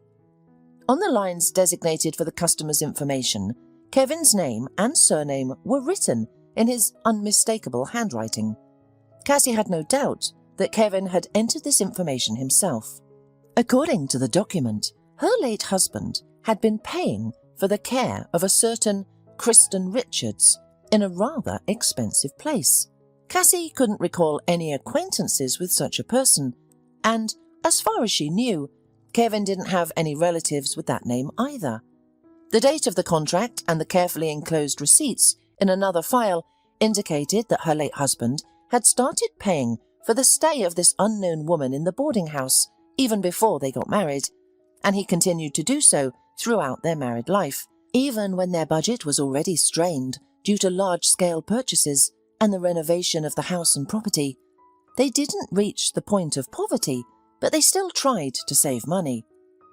Although Cassie knew it was partly foolish, an irrational jealousy suddenly pierced her heart. How could this be? While she denied herself pleasures like visiting a beautician or going on trips, Kevin was annually spending significant sums on the stay of the woman in an institution with a kind name, but absolutely not merciful prices. But what outraged Cassie the most was not just the money that was irrevocably being paid to that place, but the fact that all of this was done secretly, without any coordination or even a simple conversation with her. Couldn't Kevin have confessed, say something like, "My dear wife, I have to help someone in a difficult situation"? Yes, Cassie would probably have asked about the reasons behind this untimely and unfashionable altruism, but she certainly wouldn't have forbidden it. Kevin couldn't have been unaware of that. However, he never mentioned his act of charity, not even in passing. Cassie had a burning desire to reveal this secret, especially since the due date for the next payment was approaching in about a month. She needed to find out what to do with this unexpected contract. Setting aside the folder with its mysterious contents, the widow continued sorting through her husband's papers, but her thoughts kept returning to the secret she had uncovered. Why did Kevin keep his help to this woman from her? What was the reason for such secrecy from the man whom Cassie considered incredibly honest? Suspecting that her late husband's mother might know something about the mysterious boarding place, Cassie decided to visit her on the next day off. Who else but Selma would be aware of it? Although their relationship was built on the principle that a bad peace is better than a good quarrel, the loss of the man they both loved inexplicably resolved most of their disagreements. So, 2 days later, Cassie was sitting in Kevin's mother's living room. Initially, it was Selma who did all the talking. She complained to her daughter-in-law that after her son's premature death, her health had deteriorated, with frequent bouts of malaise, heart pain and high blood pressure. Selma shared her sad thoughts, expressing that her life had lost all meaning. "If you and Kevin had a child, I wouldn't be so lonely. Why must I continue living? You're still young. You'll get married and you shouldn't still grieve for Kevin. You can have as many children as you want with your new husband, but I'll die all alone, without loved ones, and there won't be anyone left after me." Cassie bit her lip to hold back tears. Memories of her husband and her mother-in-law's assumption that she would still find love again pierced her heart. After patiently waiting for the mother-in-law to express everything that had been weighing on her, Cassie decided to get straight to the point, realizing that there was no use in beating around the bush. "Selma, who was Kristen Richards to your son?" A tense silence filled the room. Cassie closely observed her mother-in-law and noticed her facial twitch, realizing that the names mentioned were at least familiar to Selma. However, the grey-haired woman with a stylish haircut did not rush to say anything, even the opposite. In an attempt to conceal the uncharacteristic discomfort for her, she began meticulously cutting the food brought by her daughter-in-law, even though the table was already laid out. Only when there was barely any space left on the round table, free from plates of various sizes, did the mother-in-law finally take a seat, gesturing for Cassie to sit down as well, and confessed. "To be honest, I had hoped to never hear about Kristen Richards again, let alone talk about her. I prefer not to dwell on her or anything related to her, but if you're asking about her, it must be for a serious reason, and I can't remain silent, can I?" Selma asked Cassie an almost rhetorical question, setting aside her cup of tea and looking at her daughter-in-law directly in the eyes. Cassie nodded, hesitating to admit that she had discovered a contract for the maintenance of this Miss Richards among her husband's papers. The mother-in-law, clearly satisfied with her daughter-in-law's silent gesture, continued her story. "In general, Kristen is Kevin's first serious love. He probably wouldn't mind if you learned about this story for your own comfort, although honestly I must confess that my involvement in my son's romantic passion played a negative role. I didn't like Kristen at first sight when I first met her. She had a silly smile as if apologising, and wore cheap clothes with ridiculous lipstick. Her hair was discoloured and yellowish, and she had these unreal, sad, big eyes like a cow. But her appearance and makeup skills were the least of my concerns. Youth and proper use of cosmetics can make anyone look beautiful, and I must admit that Kristen's facial features were quite attractive and somewhat endearing, but as a person, she wasn't a suitable match for my son. I thought this then, and my opinion hasn't changed. This girl didn't even complete high school, and then she took a short-term sales course at some centre. A profession, of course, is necessary, but she showed no desire for self-improvement. She was content with her narrow-mindedness like a snail. She admitted in our conversation that she found books boring. Kevin saw Kristen in a store when he went to the countryside with his friends. They were going to someone's summer house and decided to buy soda on the way because it was hot. They stopped at a supermarket where Kristen worked. My Kevin fell in love with her. I don't know why. Her family, to put it mildly, were peculiar and quite dysfunctional. She never knew her father, and her mother had almost lost parental rights to her and her 3 siblings, including Kristen, who was 10 years old at the time. By some miracle, this mother convinced the guardianship authorities that she would change her lifestyle. But things only got worse. Kristen told me that sometimes she had been hungry for several days. To my horror, Kevin seemed to ignore the issue of bad heredity. Even the fact that Kristen had a child born out of wedlock did not bother him. She proudly boasted that she had given birth to her daughter Stacy at the age of 16, claiming that her decision to keep the child was the best one she had ever made. According to her, having her daughter was a reminder that someone in the world truly needed her, without any doubts. When I asked about the child's father, Kristen dismissed the question, stating that it was a youthful romantic fling, and she remembered nothing about it. She even believed that she had more advantages being a single mother. I was almost in disbelief as I listened to her story during our first encounter. How could my intelligent, educated, knowledgeable son not realize that this simple-minded single mother was not a suitable match for him? I don't have a problem with social differences. I'm not a snob. It's not Kristen's fault that she was born into a bad family. Her mother's lifestyle, who gave birth to children for personal gain or due to a lack of judgment, was also not her responsibility. However, it was clear for me that growing up in such an environment would not provide a positive influence or upbringing. It wasn't just the questionable heredity that concerned me when I thought about my son's future with this woman. It was Kristen's unhealthy confidence that bothered me the most. Her arrogance as a young, impudent and audacious woman threw me off balance. Moreover, she dared to respond to me in a harsh manner, without considering her choice of words and without fear of appearing rude. When I inquired about their living conditions, Kristen laughed. She jokingly mentioned that her mother's house resembled a barn and was almost uninhabitable. Kristen openly mocked me, stating that Kevin had promised to rent an apartment because, in her words, she didn't want to share a kitchen with her mother-in-law. It's hard to imagine, but Kevin didn't react to this attack against me. When I learned more about Kristen's life, I felt overwhelmed with stress. After all the sleepless nights I spent taking care of Kevin when he was sick, helping him with his studies and supporting his career advancement, I couldn't bear the thought of him burdening himself with an uneducated, rude woman and her child from another relationship. Of course, one could argue that Kristen is not to blame for her circumstances, and if she had had a different personality, she might not have survived up in such a situation. But that did little to console me. Selma fell silent. It was obviously difficult for her to recall the past, and Cassie did not want to rush the woman, who was deep in thought, while staring at a sandwich, contemplating whether or not to take a bite. Soon Selma continued. Kevin and Kristen's romance had been developing.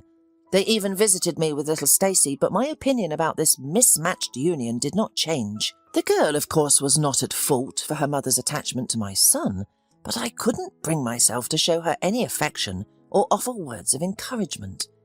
During their visit, I listened to Kevin, Kristen, and even little Stacy discussing the details of their upcoming wedding, and I couldn't help but feel a sense of dread that my son would be in slavery.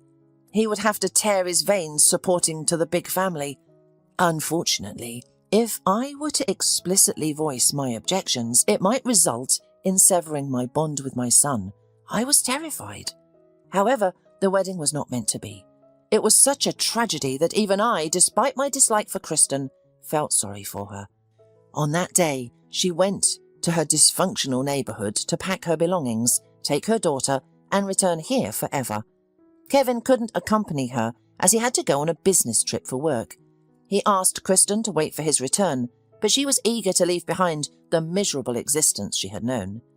For her, the move to the apartment rented by my son was a grand event, and the upcoming marriage was like winning the lottery, an unexpected stroke of luck. What else could it be? A simple girl with no education, but with a child, and a man like Kevin was attracted to her.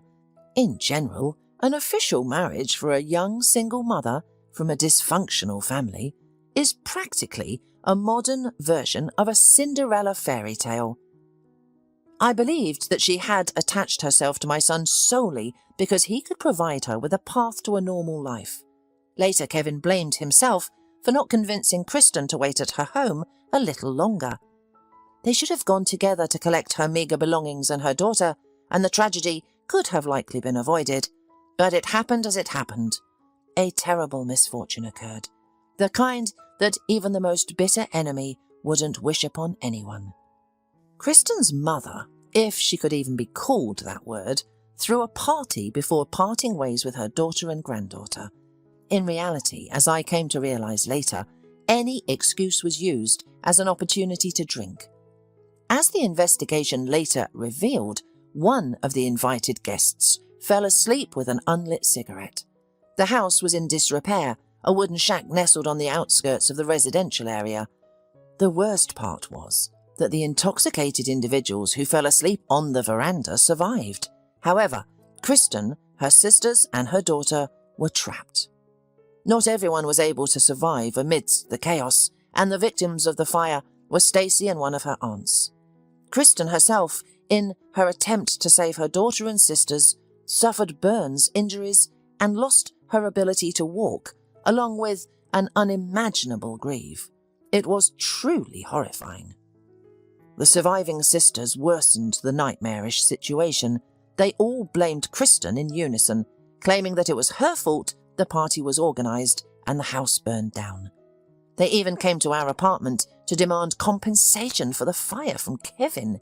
Can you imagine such rotten individuals?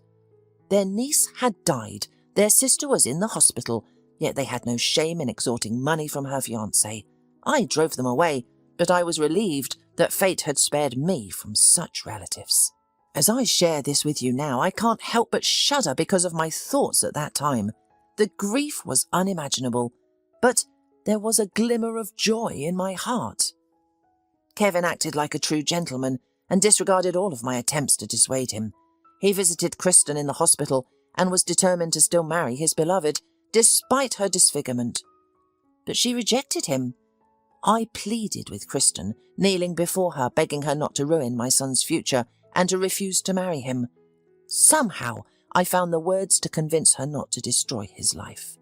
The wedding was cancelled, and with time, my son managed to find peace. It was undoubtedly sinful, but I was relieved that Kevin hadn't tied his life to an unsuitable woman. Don't think poorly of me, Cassie. I blame myself for feeling this sense of relief. My son never spoke to me about Kristen again, and I thought I would never hear her name again. When he married you, I was overjoyed. I immediately liked you, polite, modest, hard-working, without the burden of a child. I thought that chapter with Kristen was already in the past, and now you bring her up. So I rushed to unburden myself, of course. It's a long time ago, but I finally revealed the truth, that Kristen refused to marry my son, not of her own free will, and somehow this confession makes me feel better. The story of her husband's tragic first love deeply moved Cassie. She understood that despite her mother's disapproval, Kevin still cared for the woman who had rejected him. It's quite possible that Kristen never confessed to him that she refused to marry him solely due to the persuasive pleas of her beloved fiancé's mother. Out of some sense of nobility, which was unexpected coming from someone who grew up in a disadvantaged environment, Kristen didn't burden Kevin with herself. It seems that Kristen wasn't after wealth, but was truly a woman in love. Selma seemed to lose her appetite after the heavy confession. She sipped from her cup of cold tea, entirely ignoring the treats on the table. Cassie, unsure of how to respond, remained silent and lost in thought, so Selma's next words caught the woman off guard. "Cassie, why did you ask about Kristen in the first place? Has she ever contacted you, or made herself known in some other way?" For some reason, Cassie didn't dare to tell the truth. It felt as if Kevin kept this secret, so she had no right to reveal it. It was something I read on a piece of paper, and it piqued my curiosity. Curiosity isn't a vice, after all, as they say, but rather a great virtue. I apologize, Selma, for unintentionally upsetting you. Please forgive me. I think I'll go home. I have a headache. Selma actually seemed relieved that her daughter-in-law was leaving, and didn't attempt to persuade her to stay a little longer. On the way home, Cassie tried to cope with her emotions and not get irritated. First and foremost, she felt offended. Was her husband so distrustful of her that he couldn't share this aspect of his life? His generosity towards the unfortunate woman he had planned to marry, but couldn't due to tragic circumstances, only reflected positively on him. Did he know her so poorly that he feared her jealousy towards Kristen, or her indignation at the funds sent to the boarding house? Cassie had once believed that she was doing everything right by giving Kevin personal space, but it turned out that the man had built a wall between them in the form of a carefully guarded secret. However, she couldn't ask him now why he believed that his unlawful wife didn't need to know about the support provided to his former bride. Cassie returned home with a firm intention to visit the boarding house in the near future. It was necessary not only to figure out how to continue paying for the charity services, but also to inform Kristen about Kevin's death. After all, they had once had feelings for each other. Surely the sad news would cause her unpleasant emotions, but it wouldn't be humane or fair to leave the unhappy woman in the dark. In memory of her husband, Cassie decided not to abandon his fiancée, but her financial situation suggested that it would not be easy. In general, the thought of visiting the boarding house filled Cassie with a certain fear and sometimes outright panic. She feared both the potential bureaucratic obstacles and Kristen's negative reaction, as well as the upcoming negotiations with the management of the institution regarding installment payments because paying the entire year at once was almost impossible.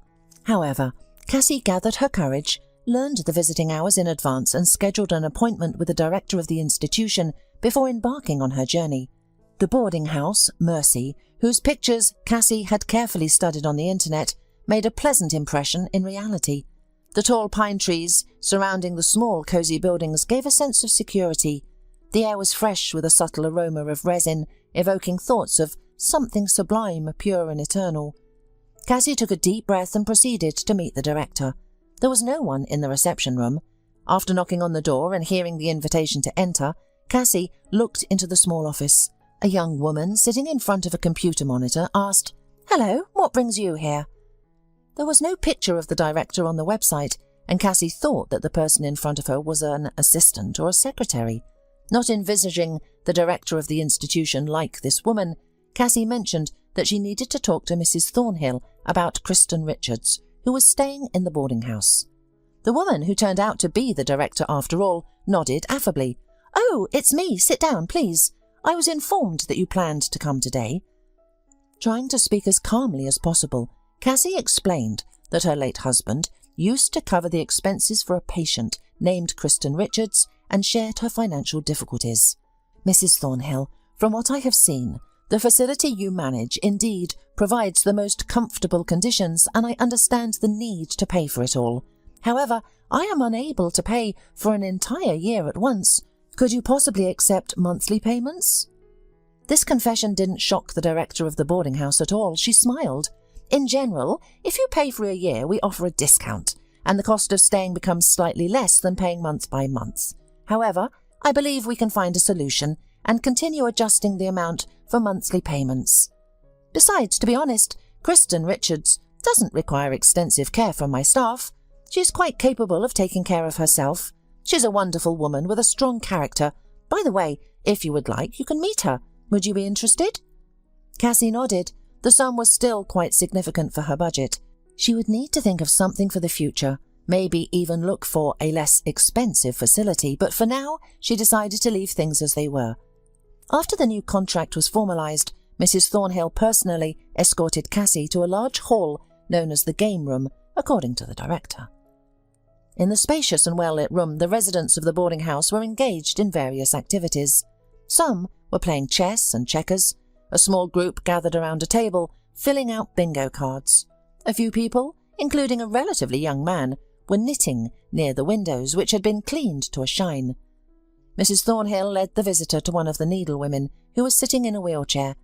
The former, Kevin's bride, looked far different from the way Cassie had imagined her, according to her mother-in-law's story. Kristen's brown hair was cut short, and she had no makeup on. Her huge eyes seemed to dominate her face. There was a noticeable burn mark on her left cheek, but it was not repulsive. Overall, Kristen appeared to Cassie as quite a pretty woman. Having put her knitting aside, she looked at the director and the guest and greeted them. Mrs. Thornhill introduced the two women to each other and suggested, "If you wish, you can talk here, or in the garden, or in your bedroom. Which option is more convenient?" Kristen put away her knitting in a box on the windowsill and said, "Mrs. Thornhill, it would probably be better outside." Cassie followed Kristen, who skillfully manoeuvred the wheelchair, and as they walked, she wondered if she had started all this for nothing. Talking to the woman Kevin had once loved promised to be rather difficult. The women reached a bench located far away from the central alley, and in a somewhat hostess-like manner, Kristen invited Cassie to sit down and asked, "So, judging by your last name, I assume you're Kevin's wife?" Cassie nodded. She tried to find the words to tell Kristen about the death of the man they both loved, but her companion spared her the heavy task by simply saying bitterly, "I knew that something irreparable had happened to Kevin. Despite having to let him go, he always behaved like a real man. He brought me to this wonderful place where it's peaceful and cozy. I feel so sorry for Kevin. It's just unbelievable. He came to me in a dream about a month and a half ago as if to say goodbye. He promised that he would watch over my Stacy. I immediately realized then that he had left the world of the living. I know from experience that words of condolence offer little consolation, but believe me, I fully share your pain. Kevin was the best person I have ever met. I always wished him nothing but happiness. even if I couldn't give it to him. I'm incredibly sorry that such a bright man has left this world forever. I will mourn Kevin forever." Cassie looked at the woman sitting across from her in the wheelchair, amazed by her sincerity. Kristen's sympathy was genuine, without any pretense. Only this woman, who had gone through a terrible ordeal, truly understood her. Cassie involuntarily thought that if it hadn't been for Selma's interference, Kevin and Kristen could have lived happily together. These thoughts made her throat tighten. Cassie realized that she was about to cry, so she fidgeted and hurriedly said goodbye. "Kristen, have you understood everything correctly? Kevin is truly no longer with us. It was an accident, a tragedy, and it seems that no one is to blame. But that doesn't make it any easier. I just wanted you to know. Now, let me help you back to the building." Kristen declined, and Cassie hurried out of the boarding house. Only in the taxi she took a breath. As she watched other cars whizzing by, traffic lights, houses, trees and people, she thought about how to help Kristen. Thinking about this unfortunate person who had gone through much more hardship than herself, Cassie at least found a small distraction from her own grief. After leaving the boarding house, she decided to stop by her mother's and share the latest news. After all, Trudy still didn't know about the discovery Cassie made in her late husband's hiding place, and she didn't know about the trip. Upon hearing her daughter's story, Trudy raised her eyebrows in surprise.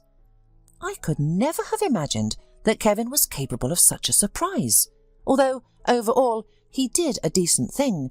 He didn't leave poor Kristen in the lurch. He didn't burden you with information about his past relationships. He didn't upset his mother, knowing that she wouldn't approve of helping her ex-fiancé, whom she considered unworthy of her son, especially after the accident.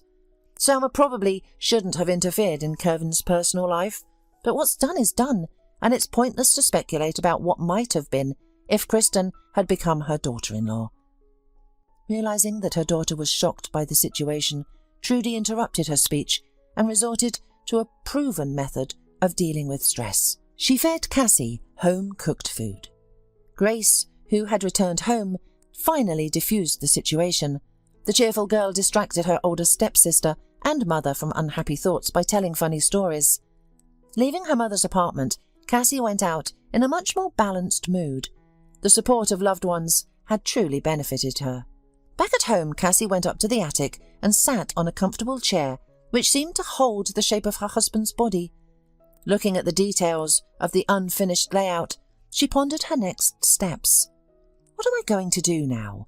I don't have enough resources to permanently pay for Kristen's boarding house, and it wouldn't be right to leave her without help. Or maybe I should. I just accept that she means nothing to me and forget about her. Cassie had no answers to these questions. She didn't see herself as a villain or a saint, but she couldn't shake off thoughts about Kristen. There was something very touching about this woman with big eyes. Perhaps, in memory of her husband, who cared for his former bride, Cassie felt obligated to continue his kindness. On the other hand, not every woman would be able to show such generosity, especially considering the financial burden it placed on her own comfort. It was clear that Cassie wouldn't be able to afford Kirsten's stay in a private boarding house for long, and a cheaper institution might not be as pleasant. She needed to come up with a plan and not delay it. For now, Cassie decided to at least continue visiting Kristen regularly, and she didn't realize how it happened, but at some point these visits became a habit, occurring at least twice a month. Surprisingly, she and Kristen became friends.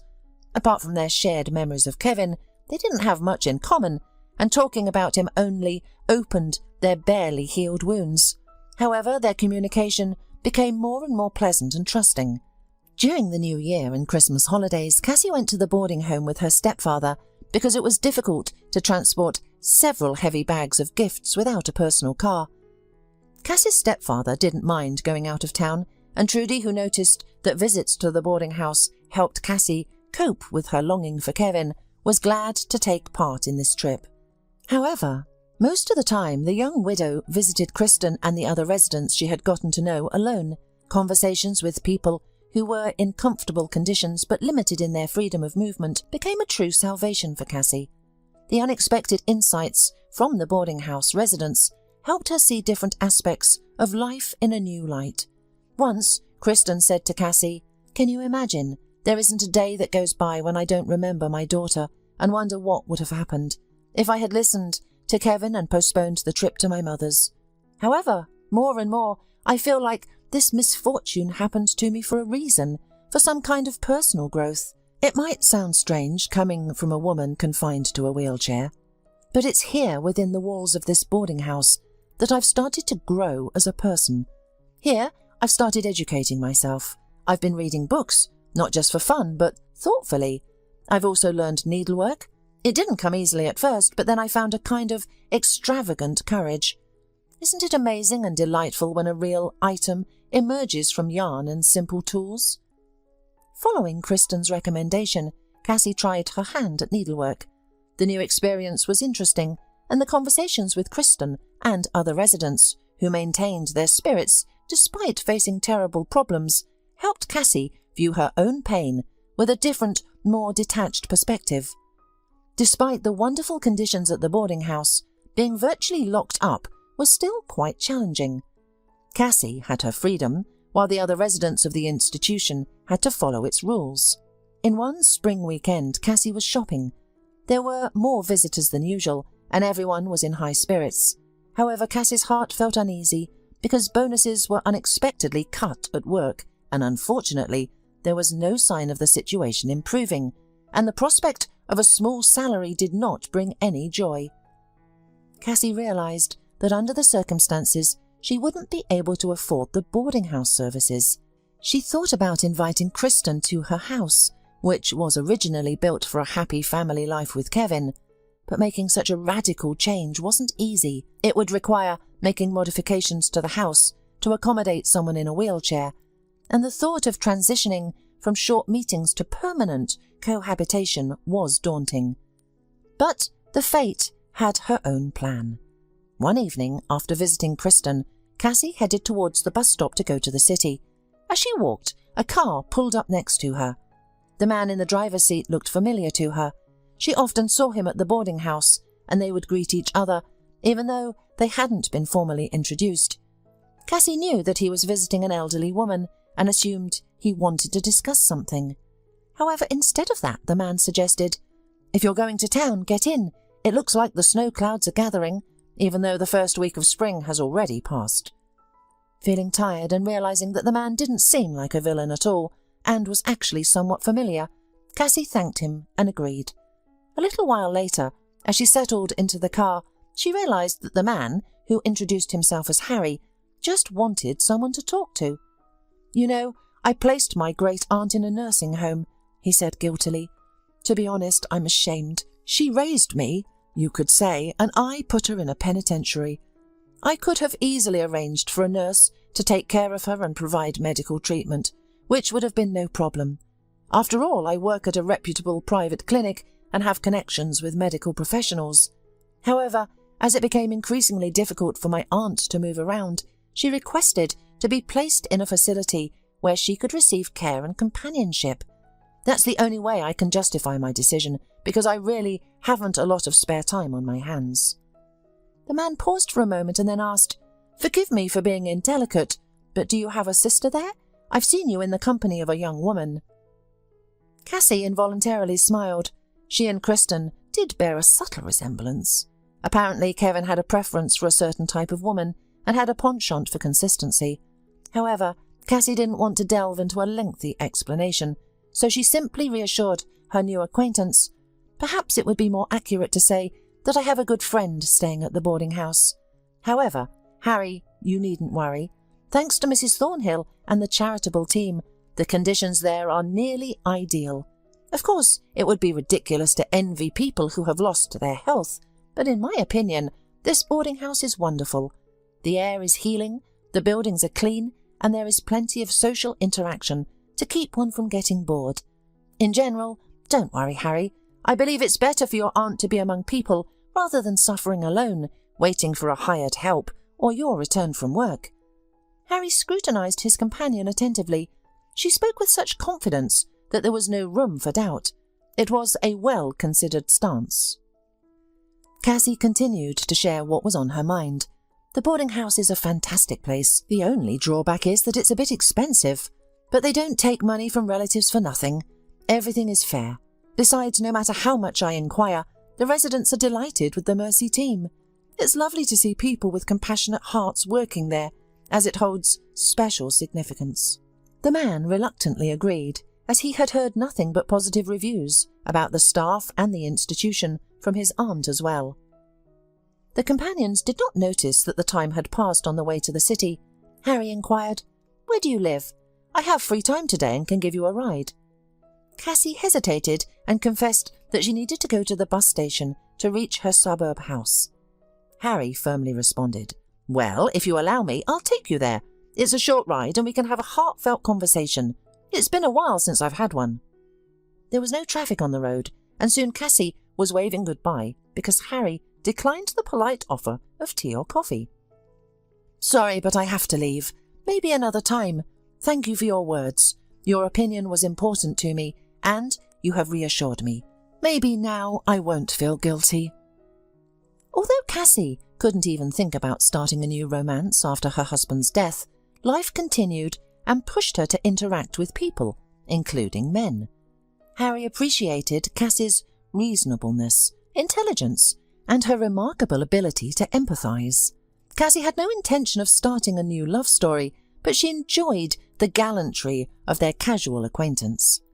They saw each other several times at the boarding house, exchanged greetings and had polite conversations. Occasionally, Harry would drive her to the bus station, to her mother's apartment, or directly to her house. Her new acquaintance was reserved, but Kristen soon noticed his fondness for Cassie and said during a conversation, "Please, don't get angry. I'll be upfront with you. It seems like this Harry, who visits Mrs. Benderwald, has taken a liking to you. If you ask me, he seems like a reliable man and you shouldn't miss the chance for happiness. At least don't treat him with such a distant look. Smile at him. Let him know you're interested. I understand that you loved Kevin and you still do. That feeling doesn't disappear, and death has no power over it. I was crazy about Kevin myself, but life goes on. What's the point of denying yourself happiness?" Cassie usually diverted such conversations to neutral topics. However, it wasn't just Kristen who told her that life must go on. Her mother also increasingly persuaded her not to dwell in grief. Even Selma, when her daughter-in-law visited, occasionally broached the uncomfortable topic with Cassie. "I'm glad you remember my son, but he would be distressed to see you suffering so much. I understand that this longing cannot be helped. My husband, Kevin's dad, died tragically when our son was barely 10 years old. I haven't even looked at another man since. You know, Cassie, based on my experience, you can't bury yourself after your husband's death. It's not right. Well, at least I had a son. Among other worries, I was afraid of choosing the wrong stepfather for Kevin. But you're all alone, Cassie. It's not right." However, arranging her personal life was the least of Cassie's concerns. The lack of money loomed over her. The work atmosphere grew increasingly tense, and the once regular bonuses became a thing of the past. Rumours of layoffs circulated among her colleagues. The once friendly team turned into a den of spiders, as the boss suddenly encouraged employees to report on each other. 2 women worked in the department alongside Kathy, and she watched in genuine amazement as they meticulously recorded late arrivals and early departures. There would be an indignant exclamation, followed by a muffled grunt and hurried typing on the computer keyboard. They're reporting disciplinary breaches to their superiors in the chat room, Cassie guessed. However, she'd refrained from condemning her colleagues. After all, snitching would be on their conscience. She had no intention of participating in this unfair game, initiated by her superiors. However, if she were suddenly laid off, financing Kristen's stay at the boarding house would become very difficult. Cassie didn't have many choices. She couldn't stop helping Kristen, as it would feel like a betrayal, so she had to find a way to navigate the situation with minimal loss to her quality of life. She had 2 options regarding Kristen. The first option was to invite her to her house, which would require some small changes in the house to accommodate her wheelchair. The second option was to sell the house, where everything reminds her of Kevin, and look for a more modest apartment. With the rest of the proceeds, she could pay for a boarding house. However, the second option seemed unfavourable to Cassie.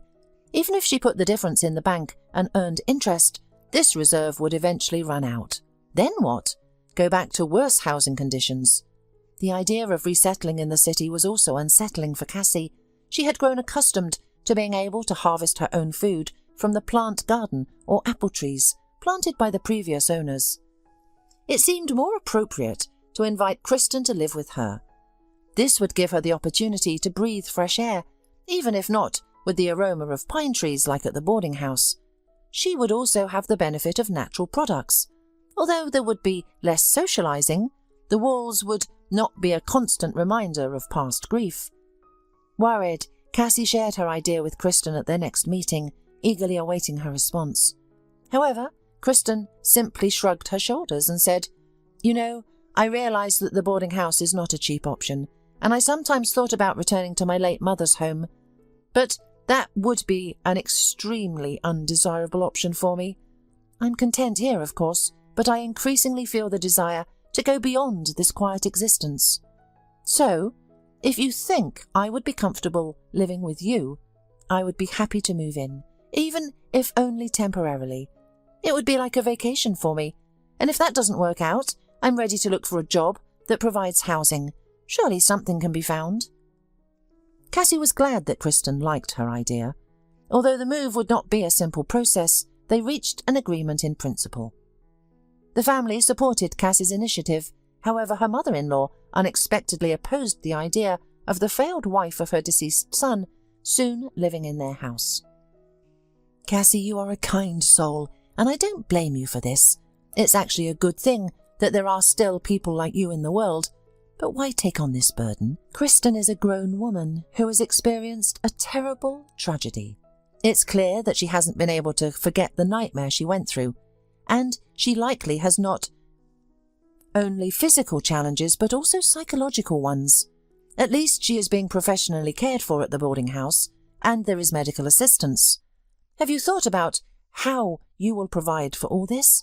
It's a suburb not far from the city, but it still takes time to get to the hospital."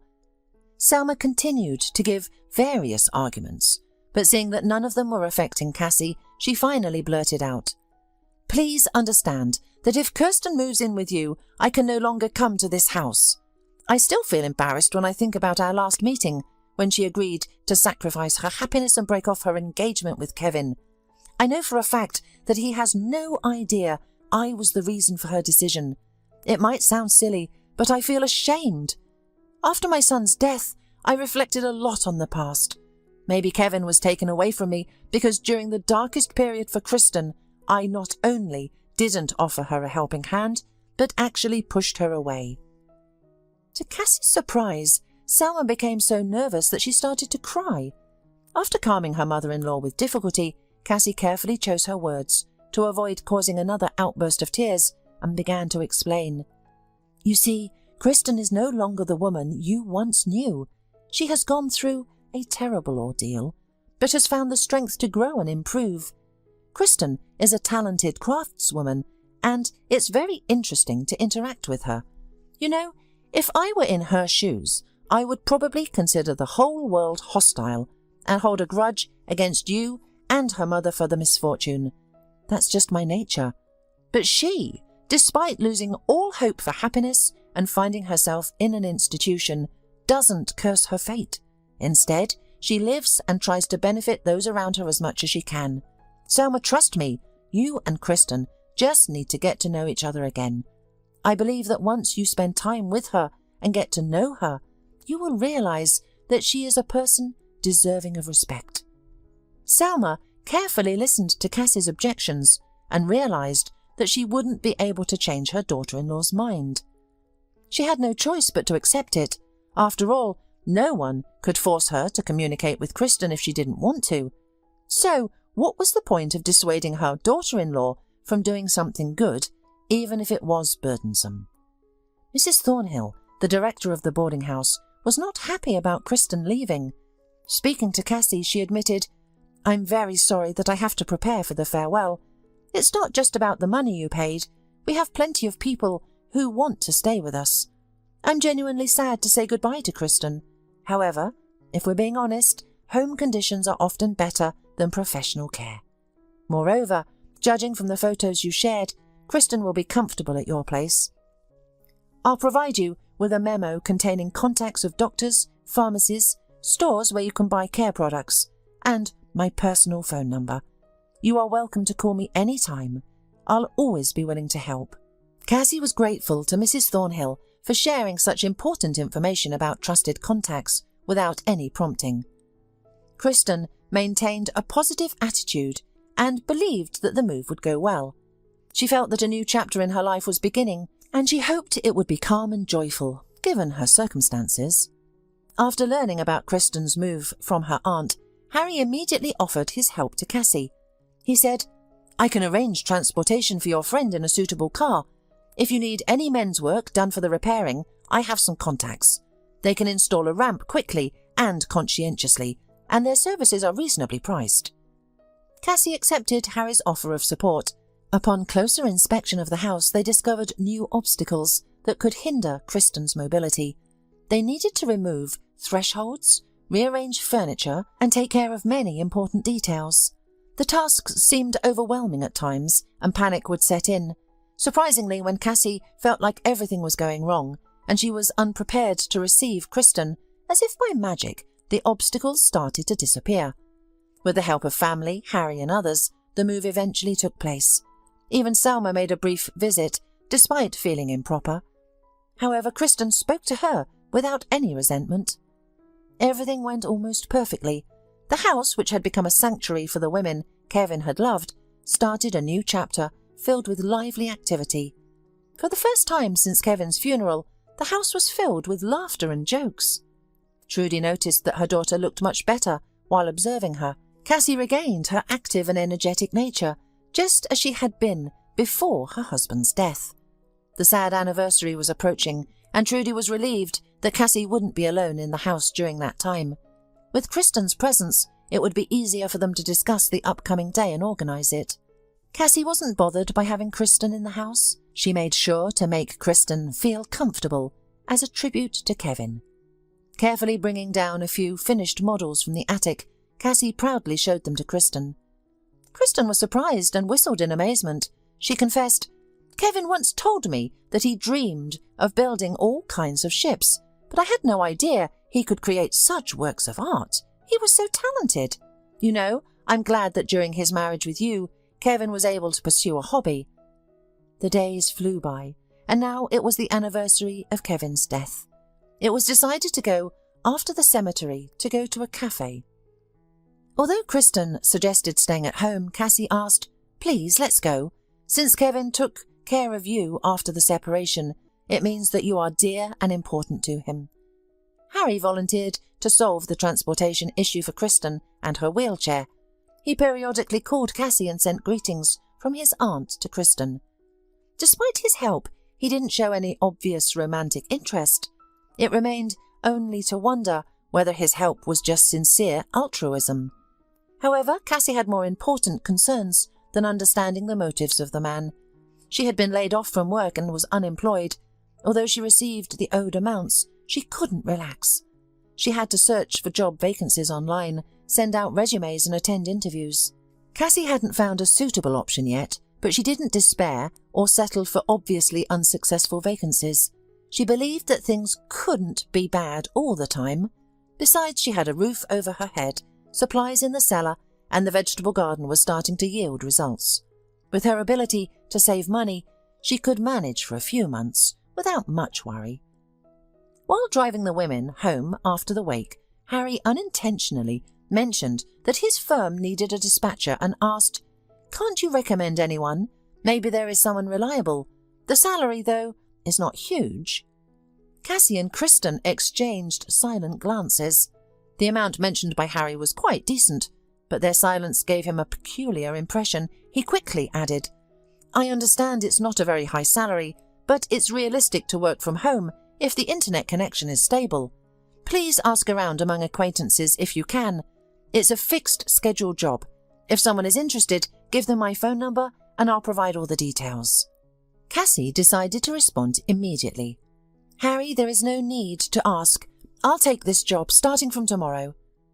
Kristen didn't support her friend. "Listen, Cassie, I think it would be better if I could be of some use. This vacancy is perfect for me. You should take some rest until you find a stable job." Harry, who noticed that these two strong-willed women rarely complained about their lives to him, was surprised. Usually, when his acquaintances faced difficulties, they sought his help. But Cassie and Kristen had different principles, which he had noticed long ago. He found their attitude to him impressive and respected them, especially because it wasn't based on his financial capabilities. They didn't beg for his resources and were shyly accepting help. This approach was new to him. This time he didn't refuse the invitation for tea. During the tea, he explained the duties of a dispatcher to Kristen, and he also inquired in detail about Cassie's education and work experience. "I'll ask around. Perhaps someone I know will have a suitable option. Good positions aren't typically given to strangers off the street, as they say." The women thanked Harry profusely, and when he left, Kristen started reproaching her friend. "Why are you still ignoring him?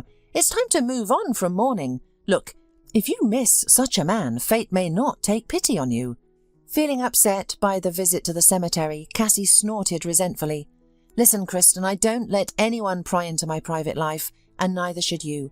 If you're interested in Harry, go ahead and charm him. I'll pass. I'm still grieving for Kevin." Kristen quietly apologized and went to her room. She was indeed embarrassed by crossing the line. Deep down, she felt a strong sympathy for Harry herself. Probably the reason for this feeling was the good advertisement that the loving auntie had made to the man. Wordy Mrs. Bennywold didn't hesitate to describe her nephew in the most wonderful and caring terms, showering him with superlative epithets. Harry was truly a dream come true, but how could she, confined to a wheelchair, capture his attention? At least she could thank him for the help he provided with work. Although Kristen received a state allowance, she wanted to contribute a more substantial amount. Gradually, Harry started visiting the house more frequently, always welcome in their home. However, Cassie tried to keep her distance, not wanting to give the man false hopes.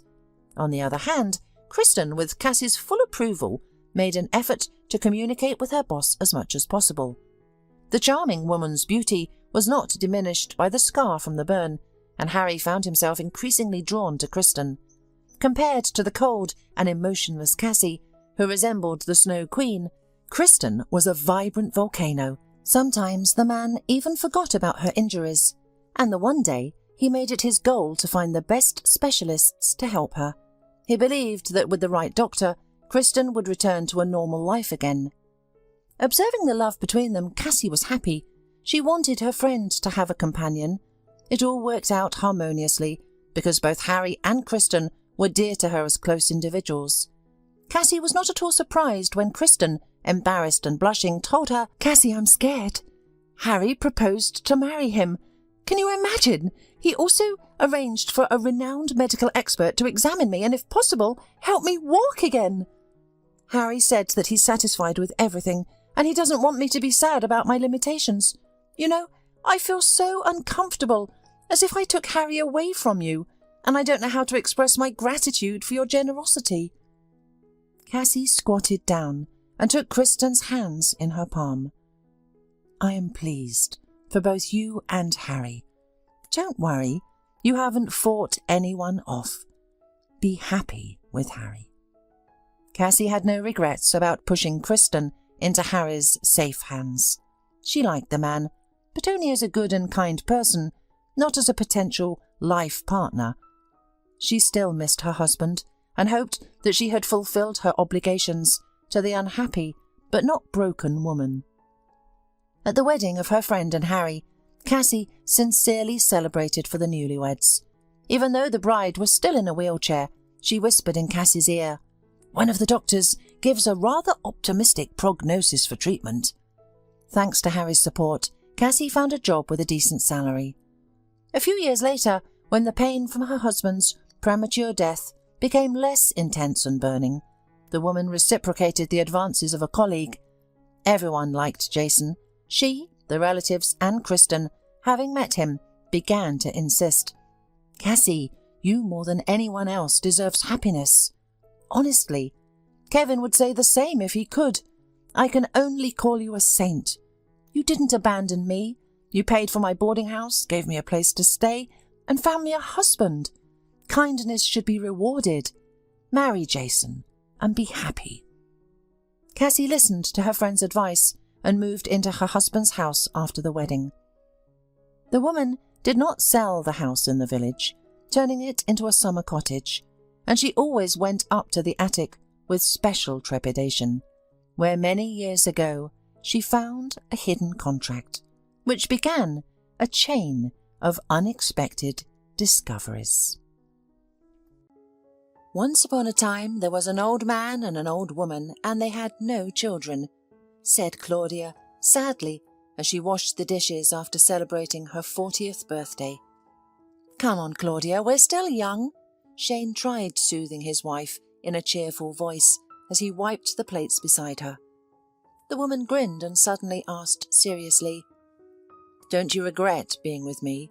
Maybe you could have had children with someone else, but I don't regret it at all, Shane said firmly. Our life hasn't become any worse, has it? They say the first child is the first quarrel, but we have no children, so there have been no quarrels. Is that a bad thing? Of course it is, Claudia agreed. She didn't want to argue with her husband about it, especially since they had long ago accepted the fact that they would not have children. They had never even considered breaking up because of it, and now, almost 20 years after getting married, that thought was even more distant.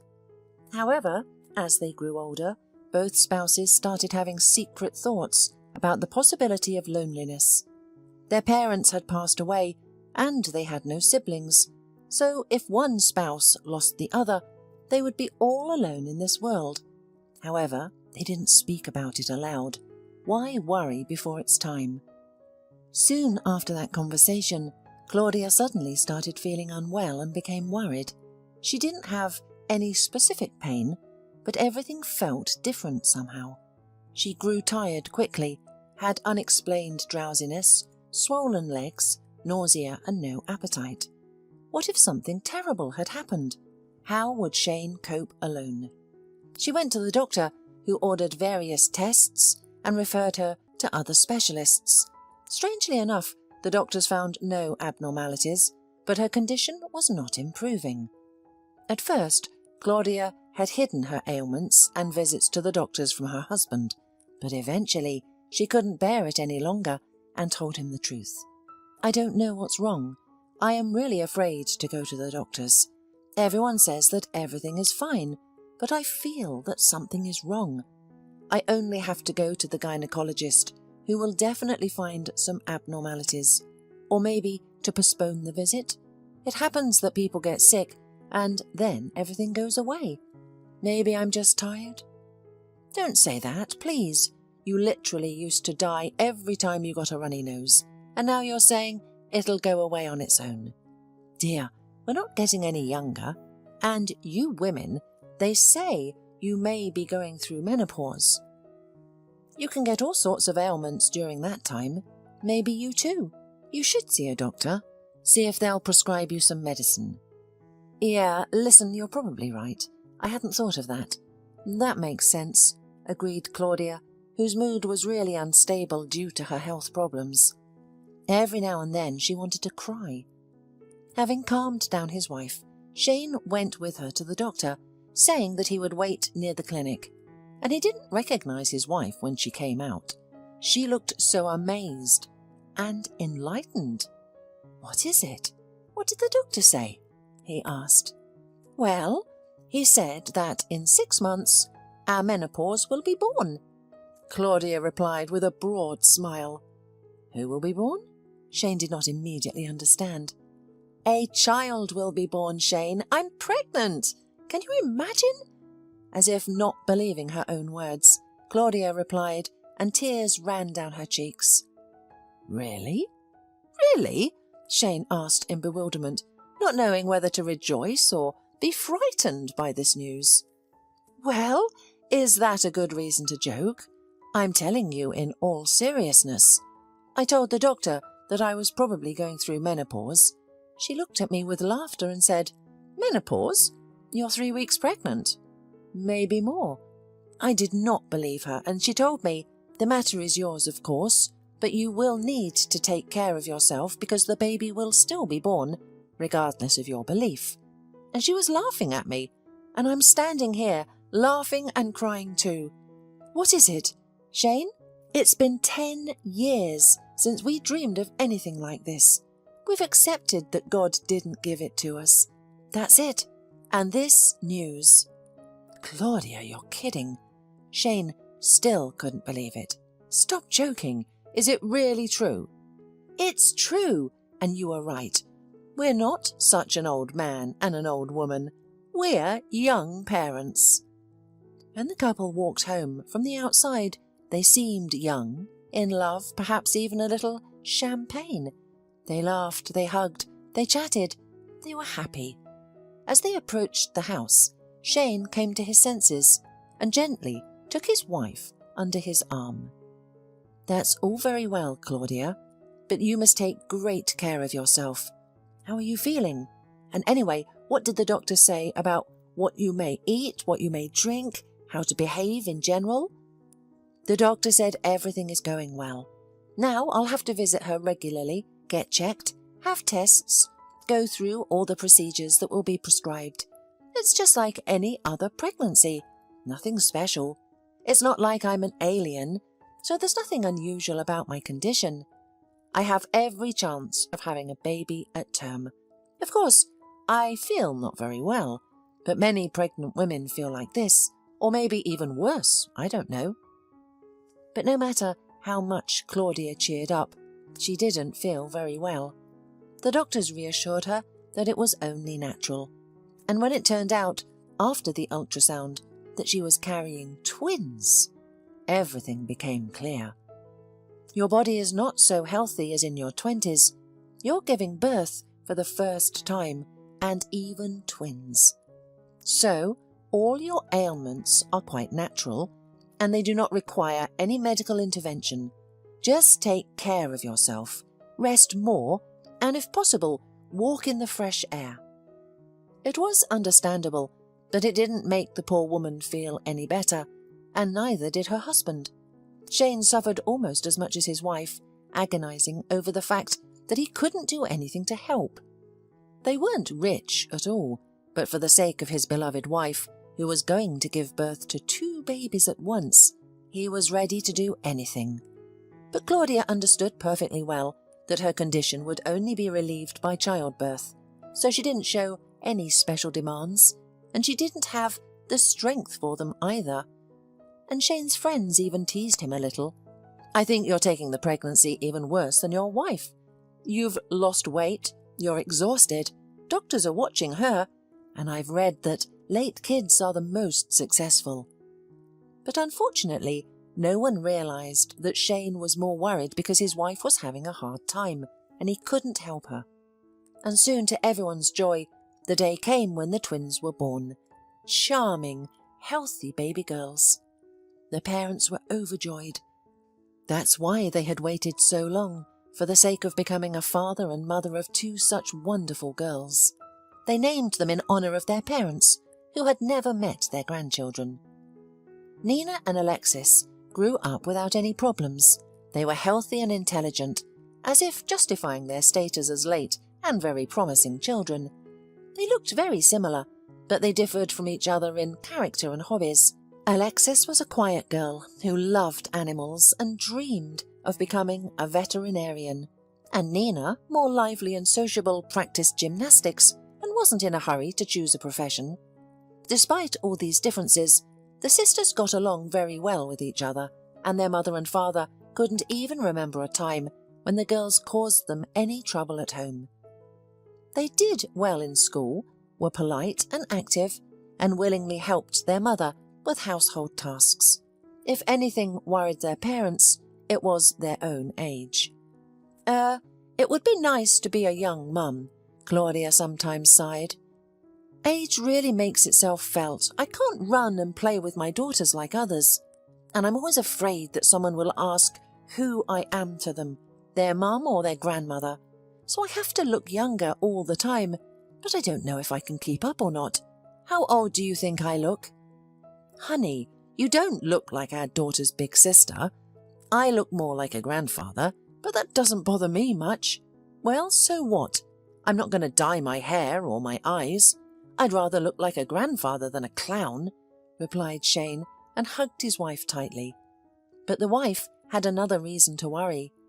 And they also say that late children become early orphans.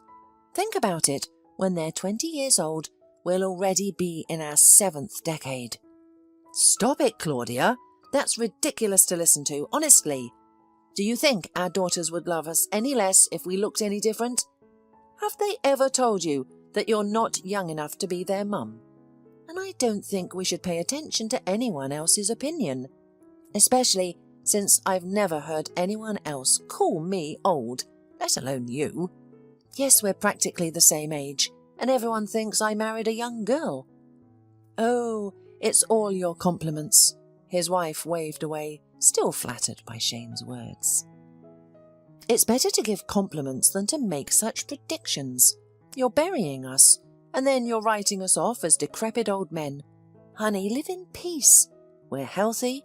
Of course we're not young, but not ancient either. You have strength, everything's all right. But for some foolish reasons, you're looking for trouble. Don't anger God, her husband reproached her with discontent, who really did not like this trait in his beloved's character. But that's how Claudia was. When everything was going too well, she began to fear that soon they would have to pay for their good fortune with some misfortune. And indeed, misfortune struck in her life. So she kept worrying, no matter how much her husband reproached her, and no matter how much she scolded herself. Indeed, their life was very calm. They married for love, lived harmoniously even when they were alone. And when their daughters were born, Claudia and Shane couldn't be happier with their little princesses. And although their financial situation wasn't the best, as Claudia no longer worked and dedicated her time to their children, they tried not to deny their daughters anything. Luckily, the girls weren't particularly demanding. They didn't have time for such things. They were occupied with their own studies, leaving no time for frivolities. Besides, the sisters were best friends to each other. They didn't need to compete with other girls in terms of clothes or toys. They had everything in common. And on the 15th birthday, Alexis suddenly asked for a special gift, a dog. They had been talking about how much she wanted a 4-legged friend for a long time, but until now, her parents had discouraged her.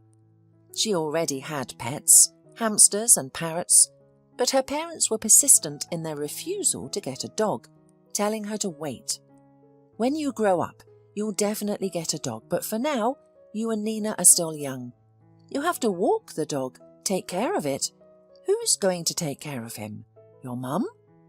For a while, Alexis reluctantly agreed to wait, but on the eve of her 15th birthday, during the summer, a neighbour's dog gave birth to puppies. It happened at their summer house. Alexis saw how adorable little cubs were frolicking on the neighbour's property, and she became determined. She declared that she wanted a dog, and it had to be Alibi. Are you crazy, daughter? Do you really want Alibi? They have such a dog as a guard, and it's such a huge creature. Why do we need such a dog? It will just be a machine for destroying food. Shane was horrified. And produce so much waste, echoed her mother. It will suffocate us with its fur alone. You can't wipe a dog like that with a rag after a walk in the bathtub. No, I'm strongly against it. But Alexis was too persistent, and they soon realized that, without an alibi, they wouldn't be able to return home that summer. Alexis swore that they wouldn't feel any inconvenience from having a dog. Honestly, I'll take care of him myself. I'll clean up after him and do everything. And as for food, don't worry, I'll get a part-time job. I'll put up ads or distribute flyers. There are plenty of other jobs. And who will study for you? Nina? At least you should tell your sister that it's not a good idea. The parents tried to get their other daughter on their side, but as usual, she sided with her sister. No, having a big dog is great. No one will bother us, Everyone will be jealous. It's not like having a chihuahua, but a dog like Alibi is almost like a person. In short, in the confrontation between the children and the parents, the girls won, of course. The neighbour agreed to sell them a puppy. Alexis chose the one she liked the most and named him Charlie. Everyone immediately fell in love with this little boy, who was already the size of a human toddler.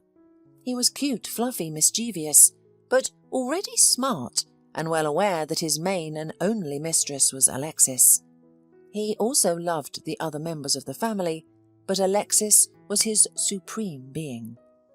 Once, when her father scolded her sternly, Charlie even growled threateningly at him, although in general he was a very friendly dog and incredibly cute as a puppy.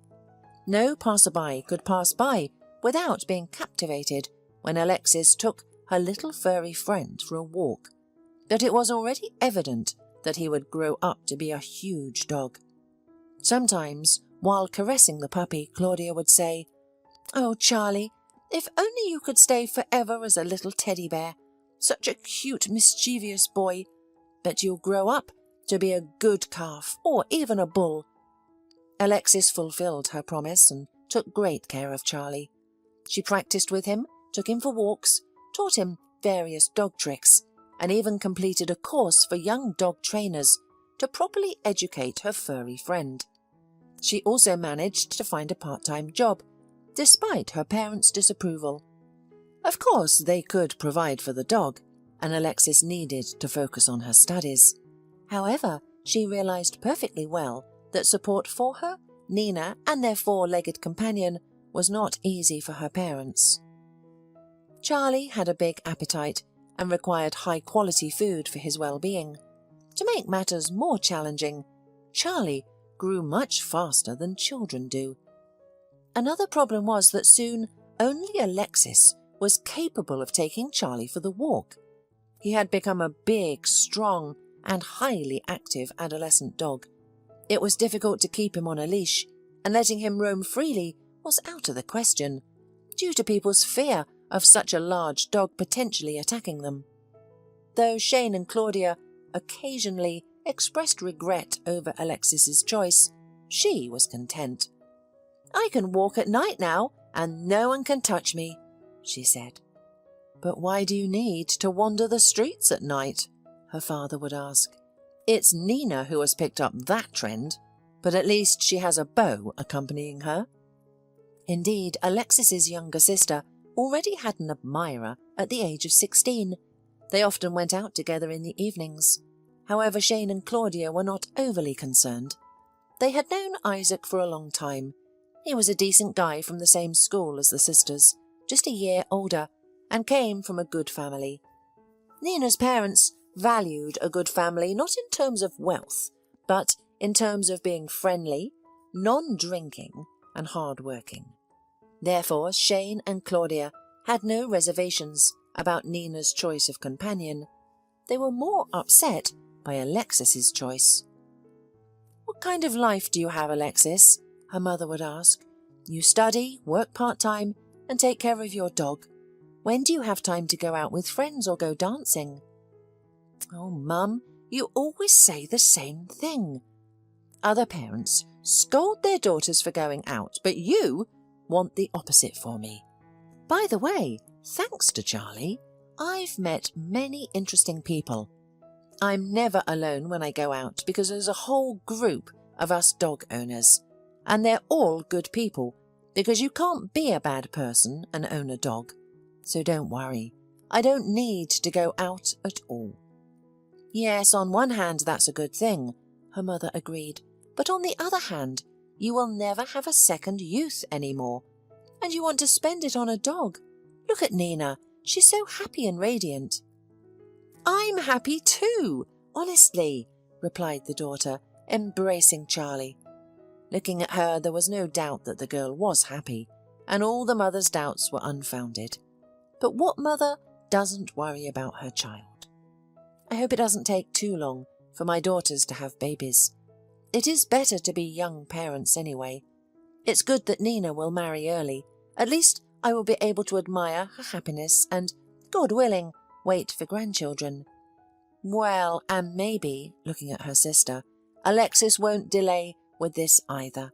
After all, she socializes a lot with people, and she's such a good, responsible girl. Who else to love if not her? Claudia habitually pondered about her daughter's future. Time passed, and the girls successfully graduated from school.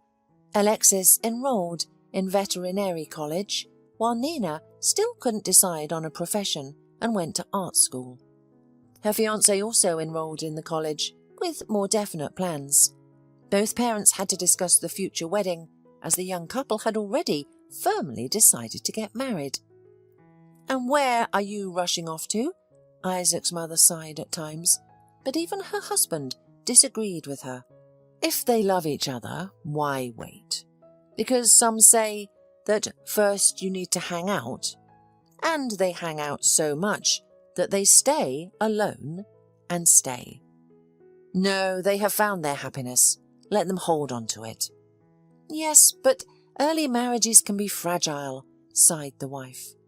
"And who needs late marriages? That's how they get used to living on their own. Then you'll be crying your eyes out trying to get them married. No, they have made their decision and it's good." "They are still studying," she disagreed. "I won't argue, though. I don't want anything to go wrong in their family.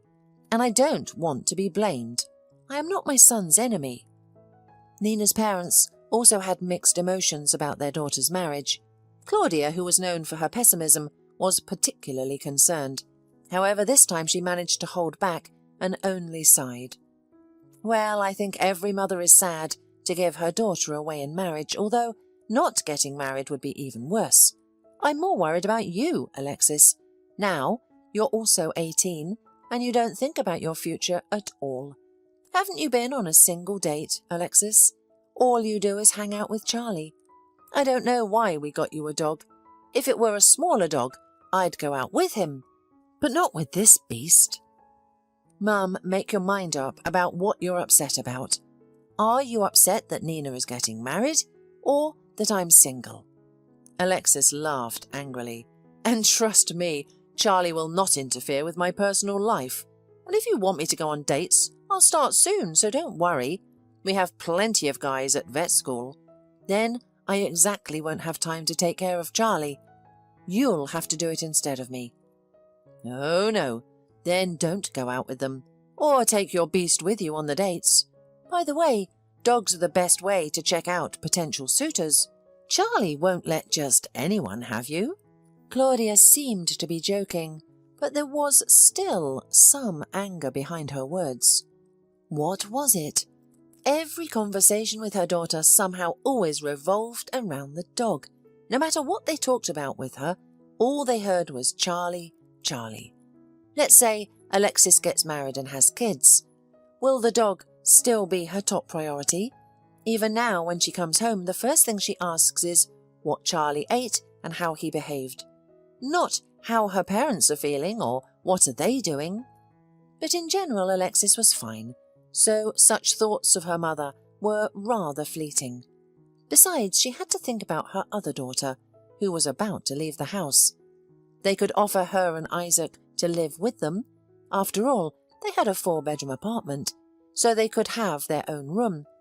But the young husband probably wouldn't want to live with his mother-in-law, and their spacious apartment could be cramped for all people, plus a huge dog that's almost like a person. Not to mention the fact that the young couple might have a child soon, which the future grandmother desired the most. Claudia felt the disadvantages of being a late mother more and more often. Even her future wedding, Nina discussed more with her sister than with her directly. Of course, she included her parents in the discussions, but when it came to choosing the bride's dress or the wedding venue, the decisive word often went to Alexis. It's not that Claudia was offended by it. She understood perfectly why it was that way, but she often thought that if she were younger, she would have been more actively involved in her children's lives. And when it was Alexis's turn to get married, they would be even older. Although the girls never discussed their parents' age, Claudia could feel that they were not on the same wavelength. Meanwhile, Alexis was genuinely happy for her sister and often whispered with her about the upcoming marriage. The girls didn't mean to offend their mother, and frankly speaking, it wasn't about age, but because they were best friends as well as sisters. "Tell me, do you really love Isaac so much?" Alexis said. "Of course I do. You know, when he's not around, it feels like I'm not really living.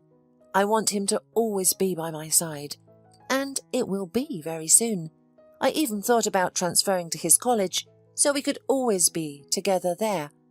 But we'd still be in different courses because it would be too difficult for me. I'm not good at math. And you know, Alexis, being apart but knowing that we'll see each other soon is not so bad.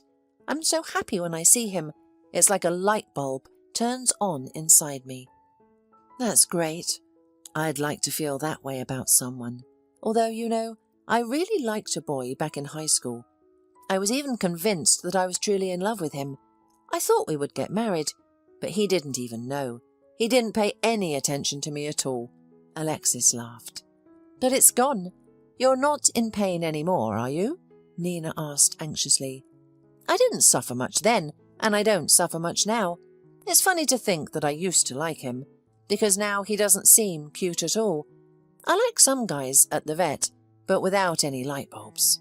Alexis replied and smiled loudly. "Does anybody like you? Have you ever noticed that?" Nina kept being curious. "Well, of course I have. When we go for a walk with Charlie, there's a guy who joins us all the time. His name is Michael. He lives in the neighbouring house. Well, he obviously likes me a lot. He could be out with other guys with his husky, but he's still with me and Charlie." Alexis laughed again. "Only you know, he's only 15. So dating or love are out of the question, but it's still interesting to talk to him. Aren't there any more serious suitors? You know, the kind that would invite you to go out with them? You know, without the dogs, let's say." "I have," Alexis grumbled unhappily, "but you know, there are no options at all. One adult man with 2 dachshunds, I do not know. He is about 30 years old, probably, or more. He even hinted that it would be nice to date, but I blew him right off. And another one, he's with a border collie. You've seen him. I think the dog's name is Cherie. He was hitting on me too. But you know what? He's married. I try to stay away from him now, of course, if he's out with his dog. I'm ashamed even to be seen by his wife now." "Oh, why should you be ashamed? You weren't flirting with him, were you?" "Of course not. I didn't even know how to do it. In fact, I don't know if I'll ever get married. I don't feel like it. Although when we were picking out a dress for you, I was looking for one for me too. Will you let me try yours on? Or is that bad luck?" "Of course, you're not a stranger. You're my own sister. And what's more, you're my twin. You and I are almost one and the same. That is, you're my other self." Nina laughed. She was so happy on the threshold of the wedding, so beautiful when she measured her outfit. Isaac seemed to have equally strong feelings for his bride. He, too, tried not to leave Nina's side for a day. At every meeting, he rushed to her as if he hadn't seen her for a year, even if the separation lasted only a few hours. It was hard not to envy such a feeling and wish the same for herself. Isaac was a loving, reliable, smart young man. When he became a fiancé, he matured a lot, became a serious person, looked not like a boy but like a man. And after he passed his driver's license, his father entrusted him to drive his car, which worried Claudia a little. Every time he and Nina drove somewhere together, she always worried. Well, I would be okay if they were only in the city, but they go out of town and on the highway. They can speed up. Isaac isn't an experienced driver. He's just got his license. It's understandable that I'm worried, but who wouldn't be? She often said. Meanwhile, the wedding day was steadily approaching. Everyone was already counting the hours until the registration. A few days in advance, the bride and groom went to the restaurant chosen for the banquet. They took Alexis with them as the main consultant. "Be careful," Claudia reminded them. She and her husband went outside to see the young people off and to take Charlie for a walk. But suddenly the dog began to behave strangely, became anxious, whimpered and rushed to his mistress. And it was really unusual because before Alexis often left the house on her business without Charlie, and he was always quiet. "Well, what are you, Charlie?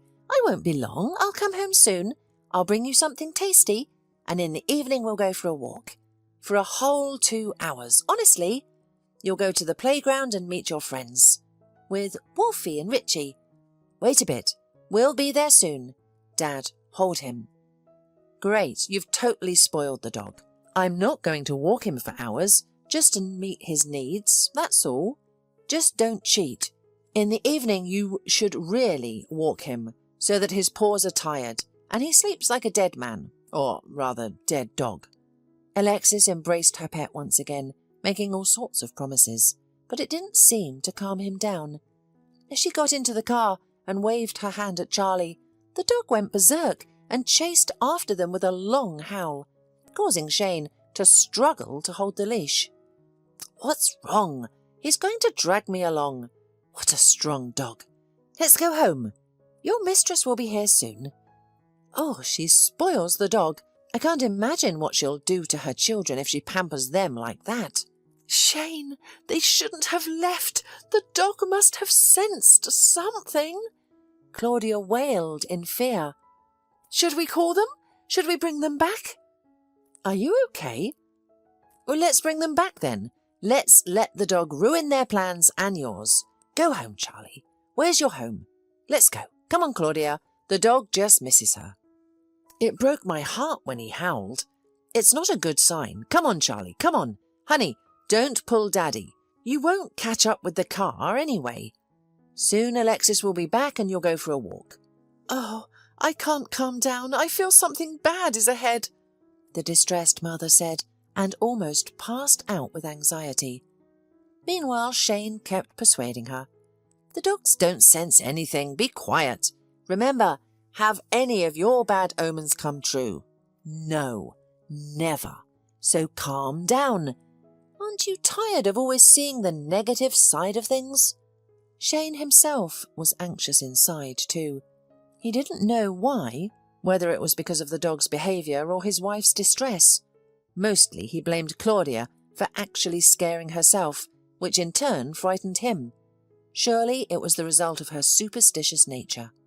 She believes all sorts of nonsense. Soon she'll start going to some fortune tellers to remove curses or something, he thought with annoyance. At home, Charlie seemed to calm down, lying down in his spot, resting his head on his paws and staring off into space. "Well, you see, he's lying there quietly. He doesn't need anything," said Shane, who had noticed a big tear rolling down from the dog's eye. "And it's time for you to calm down. You're getting all worked up. Take a pill for your blood pressure." "What does that have to do with it? You know, anything can happen on the road." "What could happen? They're not going to the North Pole. It's just a short trip. You could have gone with them, though, because they could go overboard with their expenses. You would look at the budget." This change of topic had a calming effect on Claudia. She started talking about how much money they had set aside. "But what are we going to do if Alexis decides to marry soon?" "Come on, we'll figure it out. I don't think she'll be leaving any time soon. There's still a year or 2 left.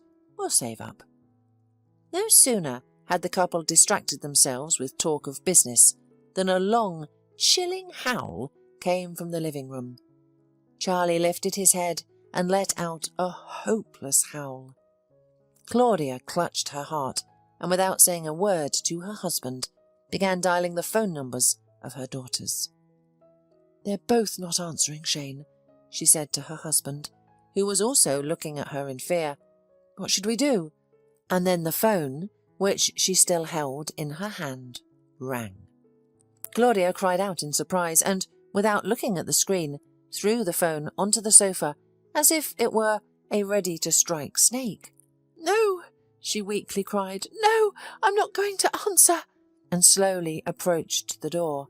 Shane picked up the ringing phone, put it to his ear, and listened for a long time. Then he sank into a chair, looking back at his wife, who stood frozen. Her pale face expressed both horror and understanding of what her husband had just heard. The car, in which their daughters and Isaac were driving, collided head-on with a truck on a dangerous turn. The collision left no chance. The bride and groom were instantly killed. Alexis survived, but she was in a coma in the hospital. Instead of a wedding, the parents now faced a funeral. Nina was dressed in her wedding dress and veil. The groom was buried nearby, in the very suit he was going to wear for the wedding. Isaac's parents had an older son, while Nina's parents were left only with the hopes for Alexis's recovery, although there was little hope left. The doctors did everything they could, but it yielded no results. They exhausted all means, not wanting to let go of this young, vibrant life, but it was not enough. Father and mother turned from elderly but quite sturdy people into decrepit old men in one.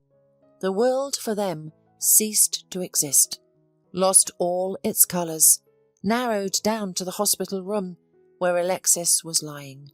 Every day they visited her in a hospital, hoping for a miracle, and the faithful dog eagerly awaiting their return. But every time as they entered with heavy hearts, Charlie dropped his head in disappointment, understanding that there was no good news. He barely ate and rarely ventured outside, preferring to stay home, occasionally whimpering in his sleep. "Quiet, Charlie, quiet," Shane soothed, gently stroking the dog's head. "Your mistress will come back. She promised. She'll be cured and come back." However, with each passing day, their belief in miracles dwindled, and even the doctors had lost faith.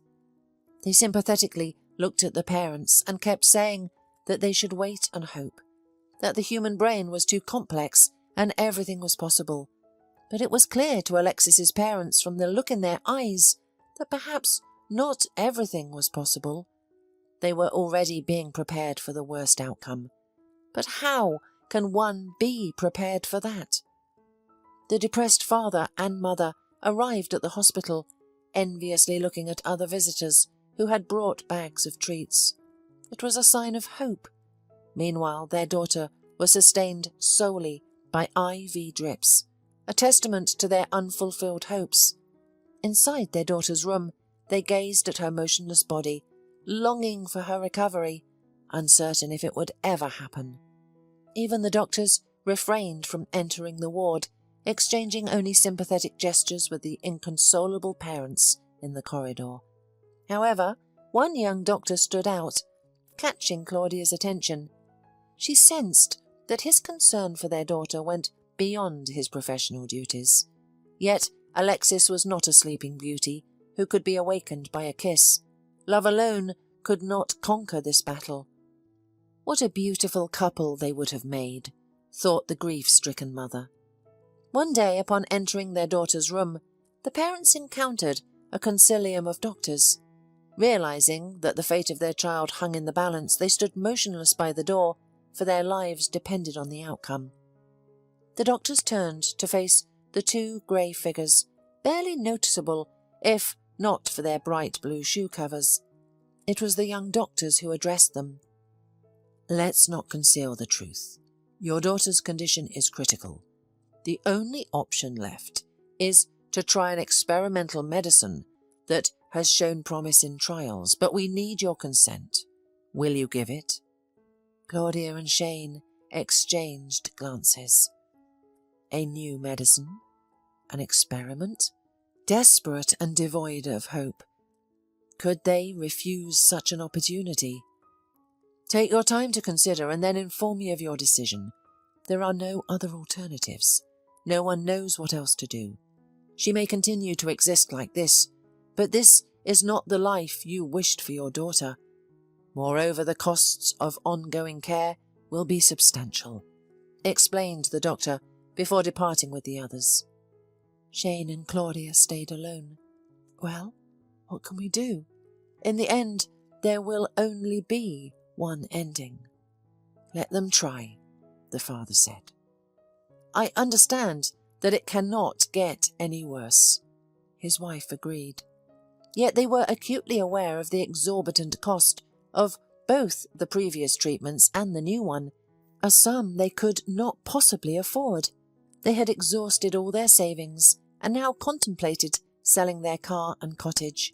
They began searching for buyers, knowing that time was of the essence. They did not consider their own living arrangements, for they had no intention of living if their second daughter did not survive. Perhaps now Alexis would have a chance at life. Even if she remained disabled, her existence would be a blessing. Come on, Shane, let's agree. What choice do we have? Yes, the doctor is young and may lack experience, but I can see his genuine concern for Alexis. He wants her to recover as much as we do, since there are no other options. You're right, Claudia. She cannot endure this state indefinitely. Something has to change. With their decision made, they visited the doctor's office to convey their agreement to proceed with the new treatment.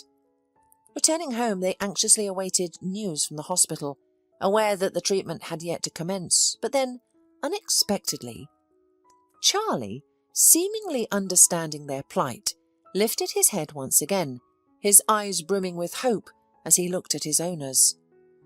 Well, Charlie, Claudia sighed, stroking the dog, either Alexis will return to us, or we will go to her. Stay calm, don't rush, she said, noting the dog's apprehension and whimpers. It's easier with a dog. They'll probably just put him down when the owners are gone. Who would want such a huge dog, even used to other people? Or maybe he'll just die of boredom. That happens to dogs too. Yes, he was young, but he was really on the verge. You go eat a little, or Alexis will come back and won't recognise you. Look how thin and shabby you've gotten, just like me and her father. The dog, as if understanding Claudia's words, wandered into the kitchen. He had really lost a lot of weight after what had happened, and now, apparently, he decided that it was necessary to tidy up a little for the arrival of the mistress. Shane and his wife hadn't eaten much themselves, and they didn't have the energy to cook, and now Claudia decided to cook something, otherwise her daughter would really get well while they'd collapse. True, it was still unknown whether Alexis would recover, and what would be the most favourable outcome. What if she remained an invalid, unable to care for herself? This was something they had not asked the doctors about. So more time passed, and it became clear that, alas, the treatment did not work. Alexis remained in the same condition. Dr. Milmore himself almost cried, telling them about his failure. He realised that this simply kills the parents, who were so hopeful for the recovery of their daughter. Of course, it was not his fault that the treatment did not work. He himself sincerely hoped for it. But now he had to tell the parents the worst part. Since the treatment isn't working and there's no hope, you should think about taking off life support.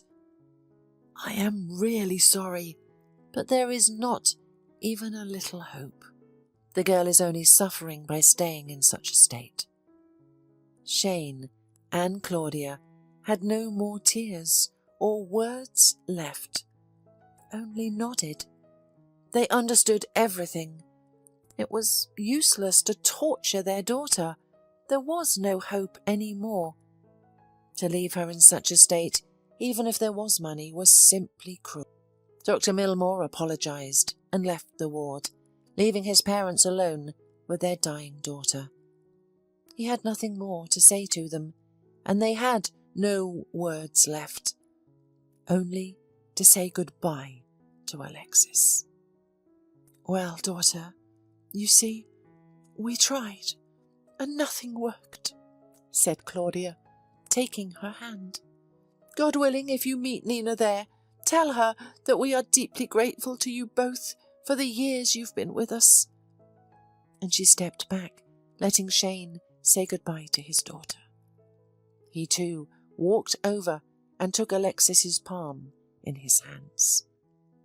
He didn't have time for saying anything. From the corridor came some shouting and strange but very familiar dog barking and the stomping of heavy paws. It was Charlie. Having frightened both doctors, patients and visitors, he burst into the hospital and flew up to the right floor like a white lightning. By some miracle, he found the right ward and burst into it, howling, muffled. He ran to the bed, put his paws on it, and started licking Alexis's face. "What is it, Charlie? How did you get here?" Shane said in shock. Indeed, how could the dog find the clinic where he had never been, especially since their home was at least 5 kilometers away? But he found it, came running and rushed to his mistress. Dr. Milmore entered the room. "Whose dog is that? How did it get in here? Why?" he asked strictly. "It's Alexis's dog," Claudia explained. "He loved her so much. Let him say goodbye too. Honestly, we didn't bring him. I don't know how he found his way." The doctor nodded and left the room. Indeed, it was necessary to let the dog say goodbye, and it was hardly possible for anyone to take away such a huge animal who was in such a state of excitement. Leaving the room, he leaned against the wall, contemplating the loss of such a wonderful girl. Suddenly, he heard the beeping of sensors, indicating that the patient was regaining consciousness. It was a miracle. Alexis opened her eyes, and her gaze was quite meaningful. The first thing she saw was the dog's face. With a wheeze from her parched throat, she whispered, "Charlie!" She recognized her mother and father, although she initially had no memory of why she was in the hospital. Days went after days, and Alexis started recovering slowly. Her intelligence was intact, and her muscles had not atrophied too much. Later her mother asked if Alexis had heard her and her father talking to her while she was unconscious. Alexis said she hadn't heard anything, only the dog barking. It seemed that Charlie had somehow called out his mistress, and she responded to the call. Alexis's recovery progressed. Soon she was discharged home, although she had to visit the rehabilitation centre for some more time. But it was not difficult, especially since she always had Dr. Milmore Nikolovich by her side, who at first visited her as if on duty, but eventually confessed that he had some other feelings for her. Alexis, who had long dreamed of true love, readily accepted his advances. Besides, she needed a guide, and with Dr. Milmore, it was not difficult to go to the cemetery or to walk with Charlie. As for the dog, he seemed to realize that his mistress was weaker than before, but he was so happy to be able to run and walk again that it was impossible to keep up with him. Claudia and Shane were also grateful to God for Alexis's recovery. They were delighted to hear that Alexis and Dr. Milmore were considering marriage. It was all a real ray of hope in their devastated lives. Mindy remembered that day well, probably because she had not slept well and something kept bothering her. In the end, she grew tired of the pointless tossing and turning and decided to start the day. The morning was overcast, but not gloomy. On such a morning, it's nice to sit in an armchair by the window, preferably with a fluffy cat on your lap and a fascinating book in your hands. Mindy leisurely brewed coffee in a coffee pot, toasted some bread, and hummed absent-mindedly. Her husband stopped in the kitchen doorway and watched her with a smile. Mindy didn't notice him. Wayne silently approached and hugged his wife around the waist. "You're like my dream," he whispered in her ear. "Me? Like a dream? Tell me, I'm curious. What dream?" He pressed his cheek against her temple. "Yeah, when I was 17, I used to dream every night before going to bed." "I can guess," Mindy giggled. "All boys dream about. Well, I don't really know about all of them, but I dreamed that I would wake up early in the morning, go to the kitchen, and there would be a beautiful girl, barefoot, with loose hair, wearing my T-shirt. She will be making coffee, humming, and it would seem like she had been living here for a long time. Like you. Mindy smiled. Wow, I didn't know boys going through puberty had such romantic dreams. I thought it was just us girls. No, it's not. Boys are romantic creatures too. We're just better at hiding it because it's not cool to be romantic. Only hardcore, only primitive animal instincts. But deep down, we dream too. Mindy freed herself from her husband's embrace and began setting the table. And why don't you need to hide it from me? Well, you're my wife. I don't have to pretend with you. You won't stop loving me if it turns out that I'm not only thinking about conjugal duties. He took a sip of coffee and sniffed with pleasure. Coffee, toast, and a beautiful woman. That combination, my dear, creates the perfect morning. Mindy sat down across from her husband and shook her head dejectedly. It's just a pity this morning will be over soon. I have to go pick up Grandma. Today? Yes, you said yesterday that she called, asking me to pick her up. Have you already forgotten? Gee, he laughed. I must have really forgotten. Mindy shrugged her shoulders. Forgotten or not, it happens. But I remember, so let's finish our breakfast quickly and I'm off. Wayne set his cup aside and looked thoughtfully out the window at the overcast fall sky. No need to go today, Mindy, he said. Something's making me uneasy. A premonition or something. Why don't I call Grandma and tell her you'll pick her up tomorrow? Don't you know that in this area it's 1 in 10 calls that get through? She'll be so mad if we make her wait for so long. No, I'm driving after her today. You shouldn't drive, Wayne urged. Today they're predicting a snowstorm, and you have to drive 300 kilometers on the highway. Are you looking for trouble? Wayne, we have to bring Grandma back from the summer house, Mindy objected. And if the roads are covered, then we'll wait a couple of days until they're cleared. We can't leave Grandma alone in the village. No, I have to go. That's always you, grumbled the husband, and it was hard not to agree with him. Grandma was already 75, and she couldn't imagine her life without gardening. There were only 2 immutable truths in her worldview. The first was to go to the summer house as soon as the snow began to thaw under the first spring sun. The second was to stay there until the first serious frosts. And since it was impossible to change her mind, every year Mindy obediently drove her grandmother to the village in early spring, and, until late fall, she went there once a week, to bring everything she needed, to help with the beds, and just to make sure that her granny was all right. And, already at the end of October, she always had a new, exciting puzzle: how to persuade her grandmother to return to the city. It was an intriguing puzzle because every time she came up with new reasons to stay in the village longer. Mrs. Nichols was a willful lady that could easily change her mind, so it was necessary to pack as soon as possible, put Grandma in the car, and rush to the city. Wayne couldn't stand his grandmother's whims, so Mindy had all the fun. Wayne, why should I be the only one who has to take care of her, help her, go back and forth in all weathers? She is your grandmother, after all, Mindy sometimes complained. I know, Wayne sighed, but I haven't gotten along with her since childhood. I do not know how to communicate with her capricious nature. Okay, if it's children, they are supposed to, but when an adult behaves like this, I'm quickly getting mad. Honey, but what if the forecast does not lie, and really a blizzard will begin? He asked anxiously. I'll go crazy with fear for you. Well then, Mindy smiled, I'll stay in town, and you'll drive after your granny yourself.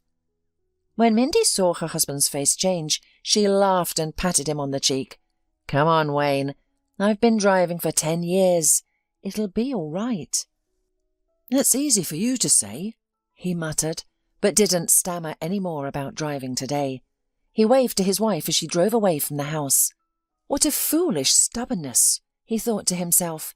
He knew Mindy would be more likely to go, the more he discouraged her. His feelings for Mindy were like a complex cocktail. There was a little pity, a drop of tenderness, and a pinch of pride. But not for her, but for himself. To charm a naive fool who had lived all her life in hothouse conditions, moving between lectures at the university, the library, and a hearty parental table, it was nothing, not a great achievement. But to conquer such a distrustful girl, prickly, with a difficult life experience, that's a victory. Mindy did not often talk about her past, but something Wayne still managed to understand from the meagre phrases that she occasionally dropped. Mindy lost both her parents at the age of 5. They were in a car accident. The girl was raised by her older sister Holly. Then she was about 20 years old. Wayne guessed that it was not easy for Holly at all. She had to go to her lessons, work at a part-time job, a lot, to support herself and her little sister. So her personal life had to be pushed far, far away, and for a long time. What kind of dates, what kind of parties when you have a small child? Mindy had been practicing martial arts and snowboarding since she was a kid, all at her sister's urging. It was as if the elder one deliberately sought to instill in the girl the confidence and fearlessness that she so desperately needed herself, and she seemed to have succeeded. Then, much later, Mindy admitted that she was grateful to Holly for that. These lessons boosted her confidence in her abilities, and she did well at school. Eventually, she entered the college without much difficulty. She started earning early and asked her neighbour for a job in his car service.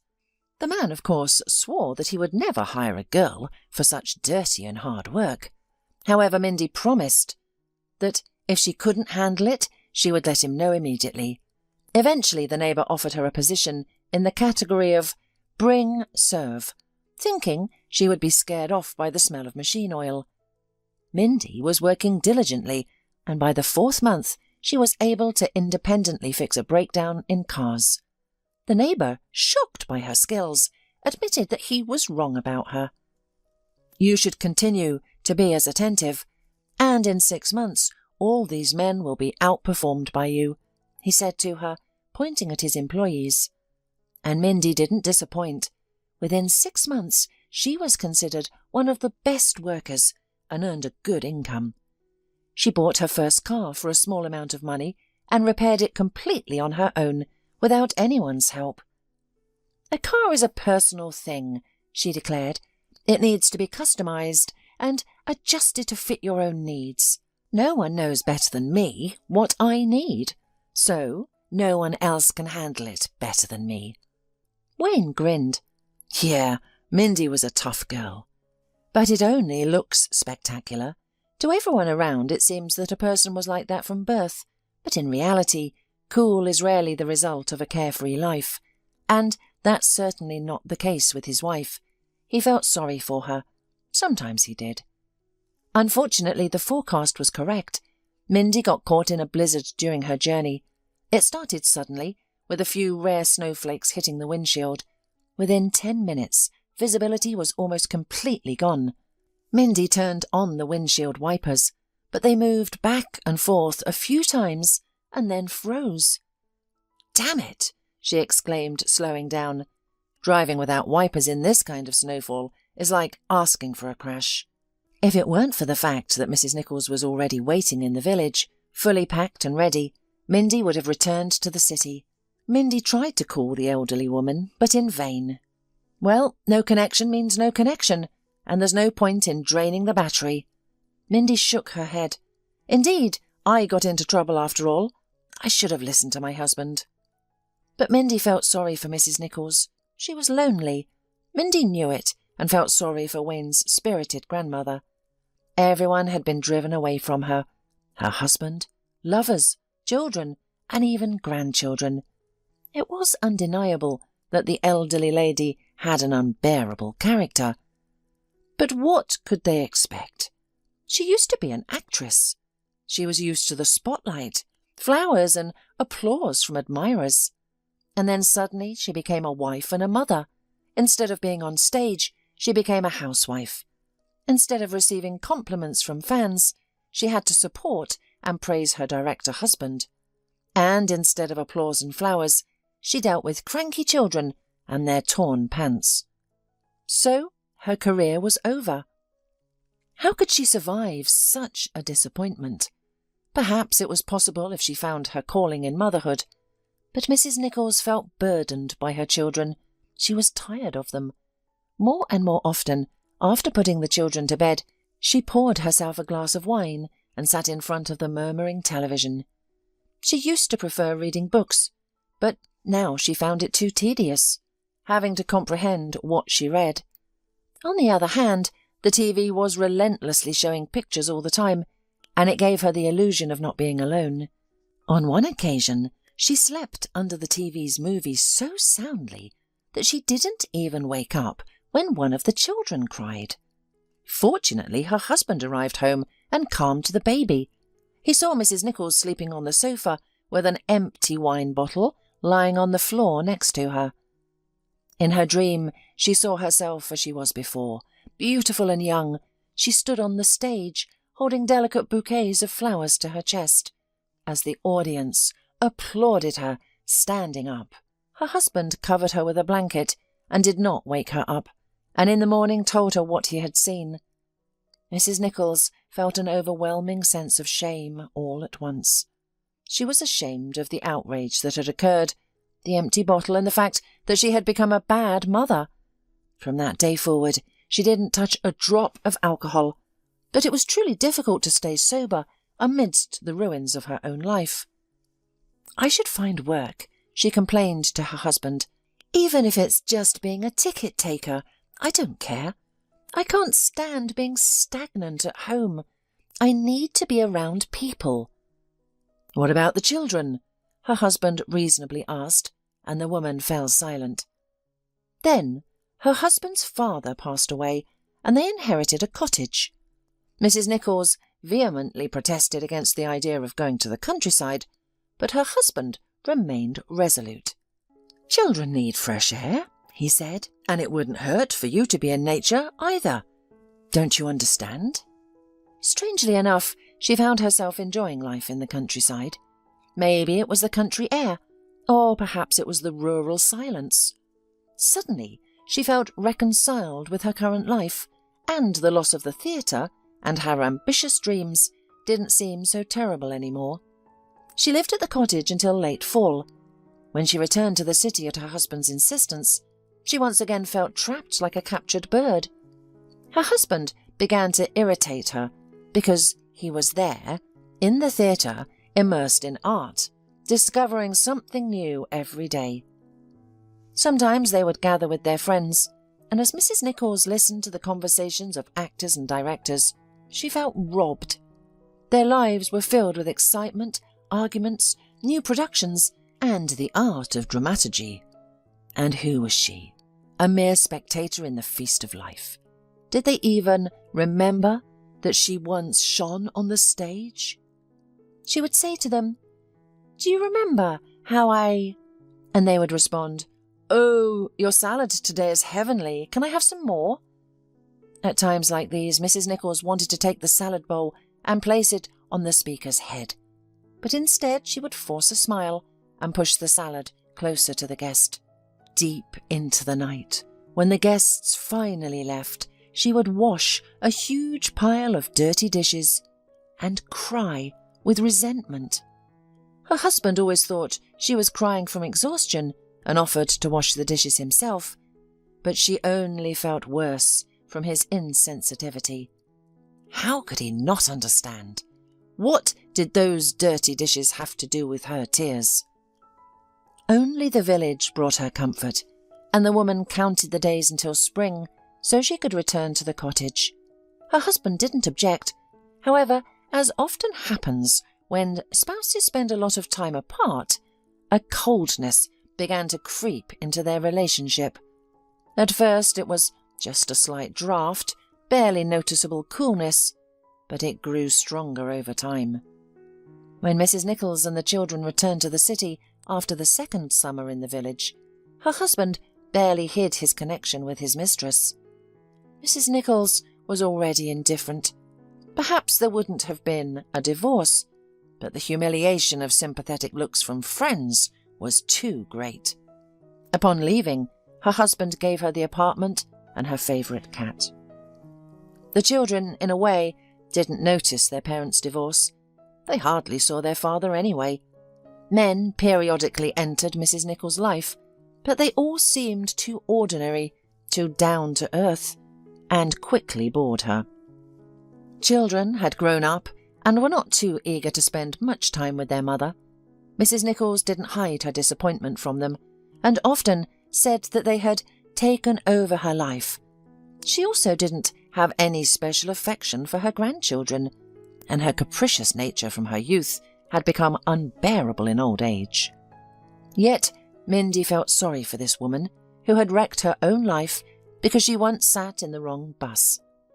Mrs. Nicholls shouldn't have married or become a mother. The stage remained her only true love. Stupidity shouldn't be punished so cruelly.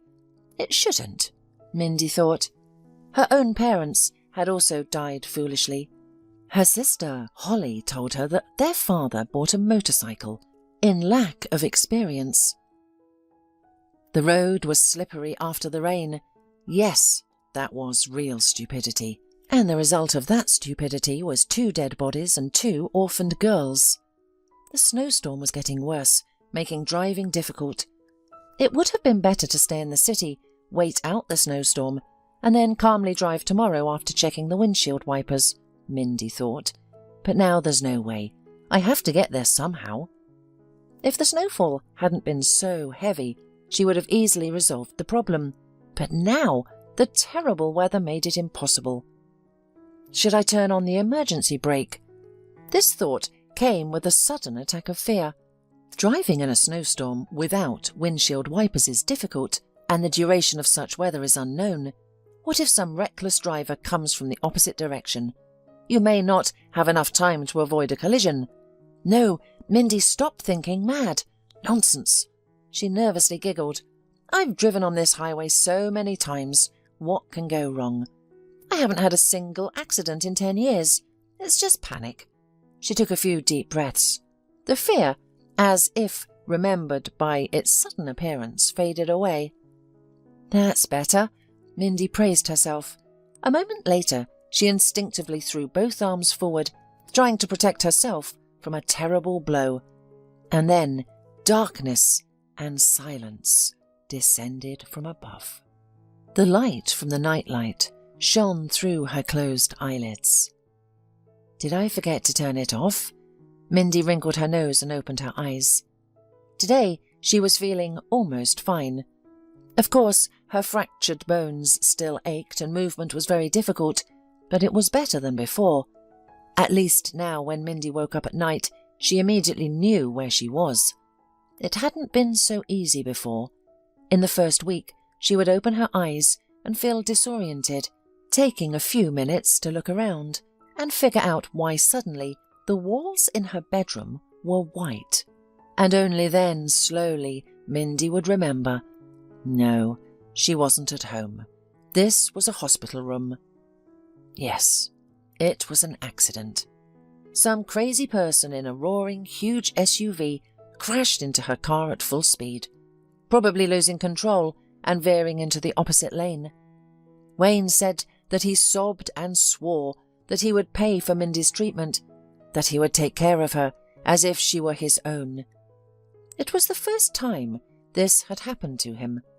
Then it turned out that he had just bought an SUV a week ago, and before that he had been driving a regular car.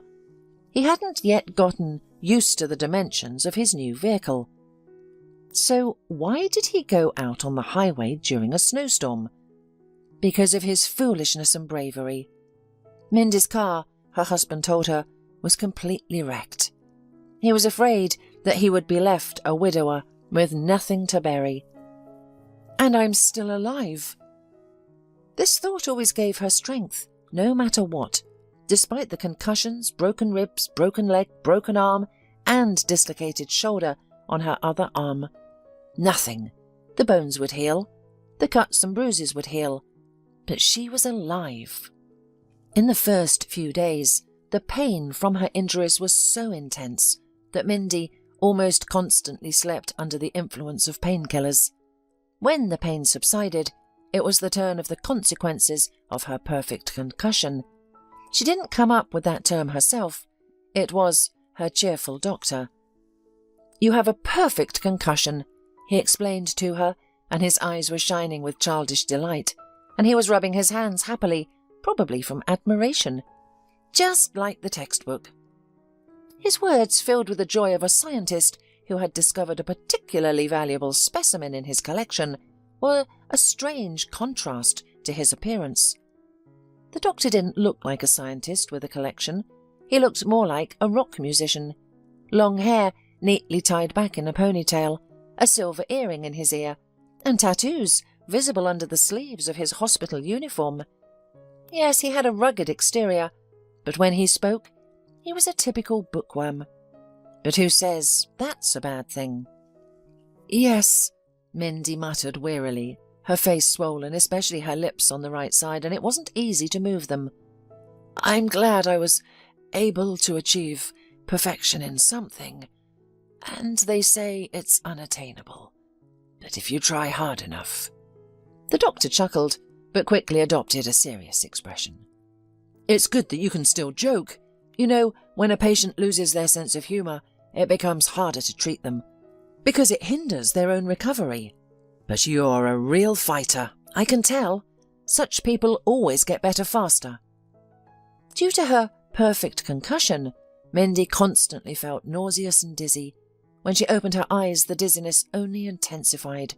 As a result, Mindy spent most of the day with her eyes closed, avoiding any unnecessary movement. Her husband, Wayne, stayed by her bedside every evening. He kept her entertained with conversation, and when he grew tired of talking, he would play audiobooks for her. "She needs something calming," advised the doctor. "Avoid anything that evokes strong emotions. Stay away from intense literature. Meditation and classics literature are the best choices." "Not tragic dramas," Mindy chimed in. "Those classics make me want to cry and give me a headache." The doctor readily agreed. "Yes, tragic works of any kind are not suitable for you, but don't overdo it with light-hearted content either." "Yes, I don't think I can handle excessive laughter." Wayne downloaded audiobooks of The Adventures of Tom Sawyer by Mark Twain, Gone with the Wind by Margaret Mitchell, and White Fang by Jack London. "These are the calmest options I could find. Just lie back and listen." "Thank you, Wayne." "I've also downloaded some meditations for you. They're for relaxation, energy and healing." "You should have downloaded me a meditation on how to accept my inability gracefully to even go to the bathroom by myself," Mindy grumbled. "This is so frustrating, but I'll get back on my feet, just to prove a point." She didn't specify who she was angry with. It was better to be angry than to be helpless. It was a deliberate choice. Wayne understood this and didn't attempt to calm her down. "How much longer are you going to complain?" he asked, intentionally tactless. "Isn't it enough that you endured a hellish snowstorm with broken windshield wipers? You did miraculously survive, but now you're resentful as if someone else is to blame. Well, let me tell you something. It's nobody's fault but your own stubbornness. Just lie down, listen to fairy tales. Maybe it'll teach you a thing or two," he said with a grin. Mindy grinned back, knowing that Wayne was purposely trying to provoke her. Mindy obediently listened to the classics and meditated. Gradually, she started feeling better. Soon she managed to stand up and even take a few steps. Of course, she relied on a crutch and her husband for support, but Mindy considered it her first small victory. One of the greats said that victory over oneself is the greatest of all possible victories, and whoever said it, they knew what they were talking about. Standing in front of the mirror above the bathroom sink, Mindy scrutinized herself. The black eye under her left eye had faded, replaced by a yellowish-blue bruise instead of the usual violet with brownish edges. Her lips were almost healed, but still slightly swollen. giving the impression that Mindy was a fan of beauty injections and had gone overboard in the noble pursuit of enhancement. The scratch on her left cheek had already healed, leaving no trace of a scar. But her hair, oh, what a tangled mess it had become. Even when Mindy was a child, she never had such tangled hair.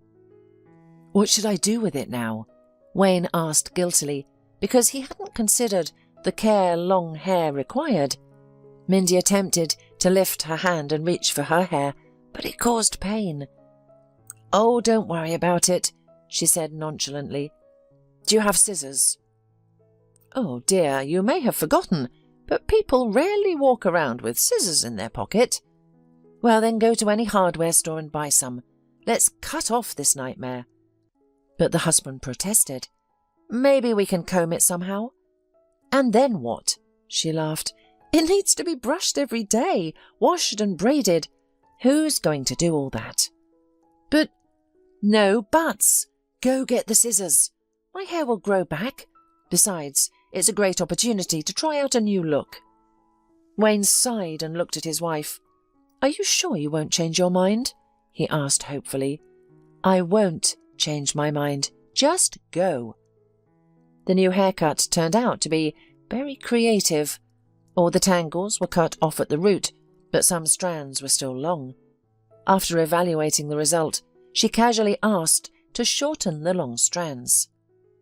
"You can cut it short in the back," she said, "but in the front we'll leave it longer. Well, about as long as your cheekbones." Wayne sighed and clicked the scissors ominously. "I shouldn't have agreed to this madness," he grumbled. "You're always pushing your position. That's it. Your new haircut is ready. But if you must know, I think it's terrible." But Mindy actually liked the haircut. "Look," she said as she struggled to reach up and touch her hair. Her lips turned white from the pain, but Mindy smiled bravely. "No more tangles now, and you don't even have to worry about styling it. Isn't that great? Just fluff it up, and it's already stylish." "You think so?" my husband asked incredulously. He himself was horrified by the result. Instead of beautiful lush curls all the way to the waist, she had pathetic pieces that hardly covered her ears. Horrible. But Mindy was happy, looking at herself, and was already making further plans. Besides, she got a doctor with unusual tastes. Seeing his patient with trimmed hair, he even clapped his hands with joy. "Oh, you have a new look." "Does it look good on me?" Mindy asked, twirling her head and giving him a chance to see her strange haircut from every angle. "It not only suits you, but you've been transformed into a very young, lovely girl." "But to me," Wayne interjected, "it seems like she has simply disfigured herself. Long hair is a woman's jewellery." Mindy cheerfully looked at her husband. "Hair is not ears. They will grow back." "But how long will it take?" "So what? But wouldn't it be nice to try to look different? I could dye my hair blonde." Mindy kept dreaming. "It would look good on me, and I could shave my temples. I could even do a pattern on this one. I've been wanting to try that for ages." "And a nose piercing. Mindy, please don't make me upset." Wayne grinned. "Well, no, that won't suit me," giggled his wife. "It's a good idea, though." Wayne shrugged and left the room. Mindy bit her lip with offence. What kind of man is he, after all? Was it difficult to support me? Of course, I was sorry to part with my hair too. 10 years of growth, care, and now what's left? It's a shame. It was getting dark outside the window, and Mindy lay down on the bed again. She was still getting tired quickly, so she needed more rest. She found a meditation for peaceful sleep in her audio collection, turned it on, closed her eyes, and soon slept. And waking up in the middle of the night, she reached for the nightstand where the water bottle should be, but didn't find it. Wayne had forgotten to bring it. The mug, as luck would have it, was also empty. Mindy sighed and reached for her crutch. Now she had to go to the sink on her own. The water in the faucet was unpleasantly warm and had a strange metallic flavour. It was impossible to drink such filth. Mindy spit it into the sink and, leaning on the crutch, went to the door. The nurses at the station should have drinking water. A familiar feeling of anxiety experienced before the accident suddenly clenched her heart. She was very thirsty, and Mindy, trying not to make much noise, went to the nurses' station. She was lucky. Voices could be heard there. At least she wouldn't have to wake the exhausted nurses up. They had a tough job. But as she approached the nurses' station, relief melted away, replaced by bewilderment. No, maybe she was imagining things. But now, when she only had to turn the corner, she clearly heard Wayne's voice and another female voice coming from the corner. Mindy stopped and listened. No, her hearing had definitely not failed her. It was indeed her husband's voice, and he was saying some very strange things. "I've done everything in my power. What more do you want from me?" "Me?" a fierce female voice whispered. "I'm the one who wants something. You're a complete idiot. I've done everything." "Yes, but the result was not so good. She's alive and on the mend. You could have tried harder. Couldn't you have broken the goddamn brakes on her damn car? You just broke the windshield wipers. What a hero. Look at him." "Keep your voice down." Wayne raised his voice. "Why are you yelling at the whole hospital? I didn't break the brakes because—" "Oh, you don't know anything about it. Any expert will confirm that the brakes were broken, and that they didn't break on their own, but someone helped, and the wipers were a perfect idea. I've thought of everything." "Wow." The woman snorted contemptuously. "It's so cool. There are no words for it. You could also scratch the bumper with the keys. It's about the same in terms of effectiveness." "I've calculated everything. I specifically found out when the snowstorm would be. I specifically lied to her that my grandmother had called to pick her up. Mindy's just a lucky girl." "An 80-level planner, that's what you are. What are we supposed to do now? What about our dreams of getting rid of your wife? What about our inheritance? You promised me you'd take me to the islands, to the Maldives. You promised me a house by the sea. Have you forgotten?" "I remember," Wayne confirmed glumly. "Now forget it, just like I'll forget you." "Betsy, stop it," pleaded Wayne in a whisper. Mindy breathed in intermittently. "Betsy? Is that the same nurse who was always fussing, giggling, and preventing the doctors from doing their rounds properly? Yeah, that's her." Mindy remembered that, seeing her for the first time, she heartily sympathized with those who had to work with her constantly. During this time, Mindy managed to get acquainted with all the nurses in the department. Betsy bored everyone. How many times, examining Mindy, the doctors on duty sent restless nurse then for some document, then something there to find out. And as soon as she left the room, sighed in relief and rolled their eyes. "Oh, Betsy," thought Mindy, "there is so much energy in you.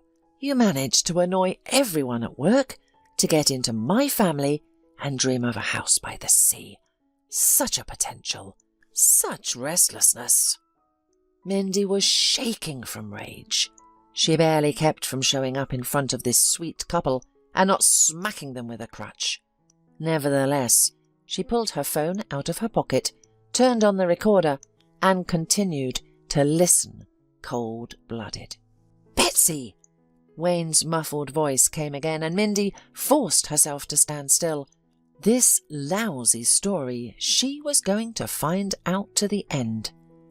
"Betsy, we don't need to forget anything," Wayne spoke hastily. "We'll have Maldives and a house by the sea. We'll have everything. Only for that you must help." "I wonder with what?" "Well, don't be modest." Wayne clearly smiled as he said these words. "You're a smart girl, and a professional nurse too. And Mindy lies in the same hospital where you work. Well, don't you get it?" "No, what are you implying?" "Don't be stupid, Betsy. Think of something to to get her to hell or paradise, I don't care. You've got all the facilities and access to all the medicines. In fact, think of something. What? Betsy was surprised and forgot that she had to speak very quietly. Do you want me to kill her? Be quieter, please. No. Are you out of your mind? Are you even thinking straight? How else do you expect me to get Mindy's inheritance? Hissed Wayne. Only if she dies and I'm left a miserable widower. You know that the most important thing is to get rid of her, and the sooner we do it, the better. Well, think about it. It's a very simple thing to inject her with something, and then you can always clap your eyes and say that it's an allergy that the patient didn't warn you about. I am sure you can find a good way, and no one would guess anything. Or did you buy your nursing degree? Well done, said Betsy almost with admiration. That is, you have failed everything that can be. The goal is not achieved, and now you want me to get my hands dirty in blood? Don't tell me now that I didn't try. It's not my fault she survived. No one would have survived such an accident. And then you'll turn me into the police, make them guess who the killer is. And then they'll put me in jail, and you'll be free with a lot of money in your account. What a wonderful plan. Don't be silly, Betsy. You know it's not true. Just understand, it's to our advantage, you and me, to keep Mindy here. If she comes home, what then? I can't keep track of everything and intercept her mail, can I? I intercepted the first 2 emails, but they can get her phone number and call. Mindy slumped against the wall, listening intensely. What are they talking about? What inheritance? Betsy, Wayne continued, you understand it would be better if Mindy went to the other world now, before she knows that her uncle is dead, and she is his only heiress. There's a lot of money there, Betsy. A mansion, several expensive cars, 2 liquor stores, which in itself is a real gold mine. I'm begging you, Betsy, honey, think about it. You can't let such wealth slip out of your hands. Betsy sobbed resentfully. For a few minutes the silence was not broken by anything but these feigned sobs. Well, said Wayne coldly, then I was wrong about you. I thought we had love. For your sake, for our happiness, I dared to kill, and thought you too would be ready for anything, just that we might be together. Goodbye. Mindy heard a chair being pushed back. It was Wayne rising from his seat to leave with a mournful expression on his face. Betsy did not move from her seat, probably waiting for him to change his mind, to turn around. If he now turns the corner, Mindy promised herself, I will beat him with a crutch. She so clearly imagined this scene that she even tensed up, grabbed the crutch more comfortably, and felt all tingled with tension like a taut string. Wait, Wayne! Betsy could not resist, and rushed to catch up with her vacation in the Maldives and private house on the coast. Mindy grinned. Now her fury was replaced by icy contempt. Wayne! Betsy exclaimed. My darling, I have just now realized how right you are. I'm ashamed, very ashamed of my cowardice. Of course you are. We can't let such wealth slip through your fingers. I'll try. I'll see what I can do. Are you sure? Wayne was still playing the unapproachable heartbreak. Are you ready to become a criminal so that we could be together, darling? For that, for you and our love. I'm ready to do anything. I don't care which one of us kills that fool. The only thing that matters is that we can be together, and nothing else matters. Nothing. Wayne did not answer, but now, instead of the tense silence, there was a slurping sound of kissing. Mindy wrinkled her nose. It's disgusting to listen to. Well, there's a good girl. I knew you'd understand, said Wayne after a minute. Betsy clung to him, hiding a victorious smile. Did he believe her? Oh, who cares? The main thing is that he didn't get off the hook, which means she still has a chance to get Mindy's inheritance. and that inheritance means a lot. Oh, how much it means to her. To get that kind of money means to dig herself out of poverty, to forget about her dorm, about annoying neighbours, to finally start to wear brand clothes. For that, oh, for that, she would do anything. Of course, she's not going to kill Mindy. Let Wayne perform that dirty work himself, or find someone else who agrees. That will be additional insurance if Wayne suddenly refuses to share the inheritance of the untimely dead wife. She will quickly remind him about the broken wipers and about how he managed to kill Mindy at the hospital. Wayne embraced Betsy and pondered how empty she seemed, like many other women. He believed that by manipulating them, that they could be easily controlled. Betsy would assist him in getting rid of Mindy, and then he would find a way to dispose of his troublesome mistress, and he would finally inherit Mindy's deceased uncle's estate. Unbeknownst to Wayne, Mindy stood just around the corner, struggling to contain her laughter. So, the inheritance. You two plan to bury me and claim money that doesn't belong to you, she exclaimed. No longer concealing herself, Mindy headed forward, creating a loud commotion with her crutch. Betsy and Wayne, startled by her sudden appearance, quickly distanced themselves from each other. Mindy smiled triumphantly. "What a stroke of luck to stumble upon this scene," she remarked. Confused, Wayne frowned and asked, "What are you talking about? And why are you up?" "I wanted to ask for some water," Mindy replied honestly, casting a scornful glance at Betsy. "But it seems I interrupted something, didn't I?" Sighing with relief, Wayne responded, "Oh, it's nothing. You're just confused, due to your concussion. Let's go. I'll help you lie down and fetch you some water. There's no point in wandering the corridors at night. The floors here are slippery." Mindy looked at Wayne innocently and sang, "I may slip and fall, and it may be fatal. Then my lovely hubby will inherit everything, including the inheritance his clueless wife knows nothing about. Isn't it convenient how little things can make a big difference? Slippery, mopped floors, or a broken windshield wiper at the right time. Hey, Wayne, why are you silent?" Indifferent, Wayne shrugged his shoulders. "I'm silent because you're talking nonsense. You've dreamed up some absurdities and mistaken them for information. You need rest, and tomorrow I'll talk to your doctor. You need something to calm down, and then you need to go back to your bed." Mindy took a few steps back, ready to defend herself.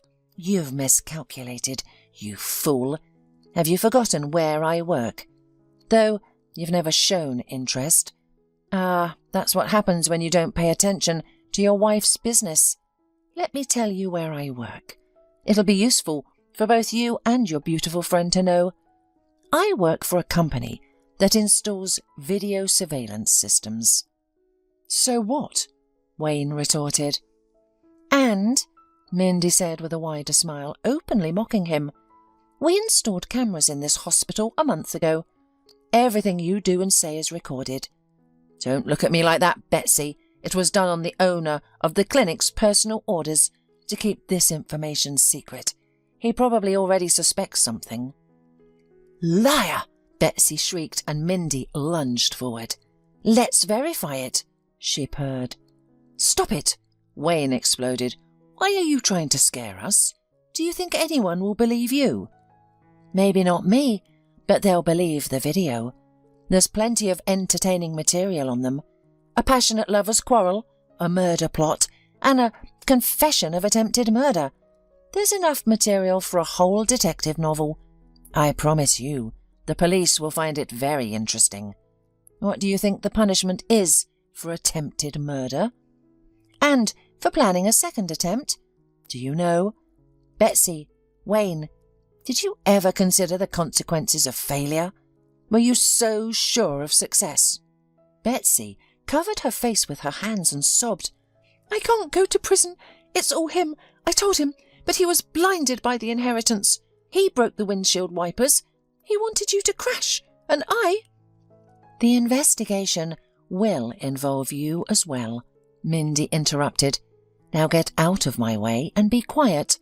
I need to call the police. Wayne slumped into a chair and grasped his head. Mindy, he moaned. Mindy, don't. I don't understand what's gotten into me. Forgive me, I'm a fool. But his wife was already dialing the police, paying no attention to Wayne's pleading cries. Mindy, please. We always understood each other. Can't we agree now? She didn't answer, didn't even look at him.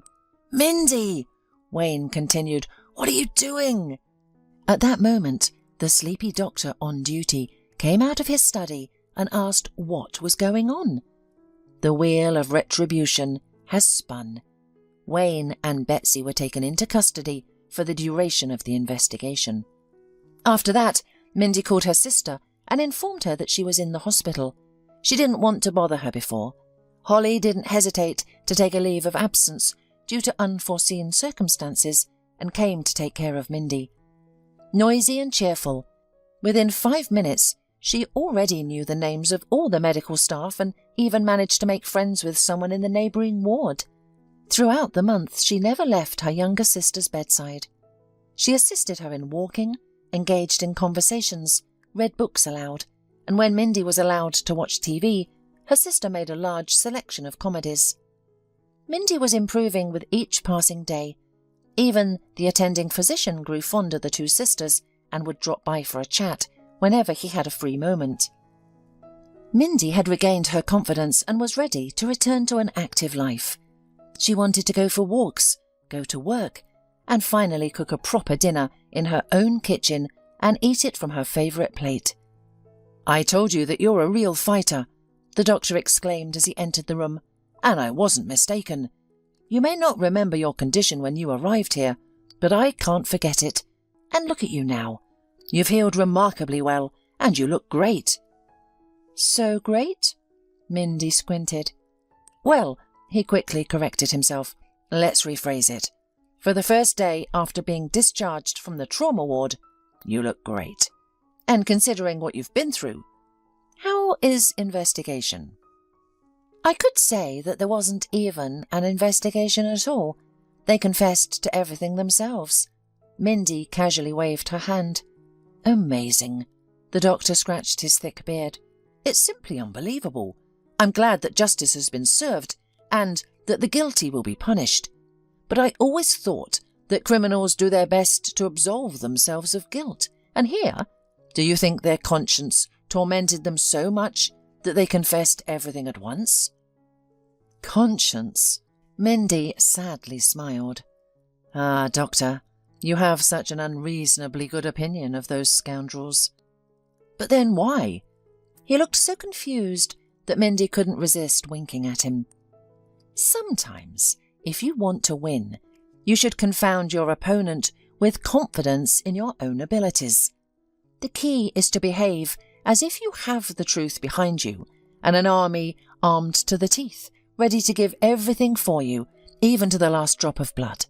So I told them that the company I work for recently installed video surveillance in the hospital, and their curious conversations were caught on camera. There are no actual cameras. It's just that they were so frightened that they confessed right away. Wow, the doctor said surprisingly. So you were bluffing, like in poker? Well, yes, I bluffed, and as you can see, quite successfully. The doctor looked at Mindy in a new way, with curiosity, obvious approval, and perhaps a distinctly masculine interest. She noticed this and looked away. You are a marvellous woman, the doctor finally said. You were so quick to adapt, to execute a whole operation to apprehend the criminals. And I put them in a proper state of remorse and resignation as well, Mindy added. Yeah, I guess I'm a tough girl, but I'm not having any fun. I just want to quickly forget about this story and never come back to it. Do you know if there's a remedy that can help with that? The doctor hesitated.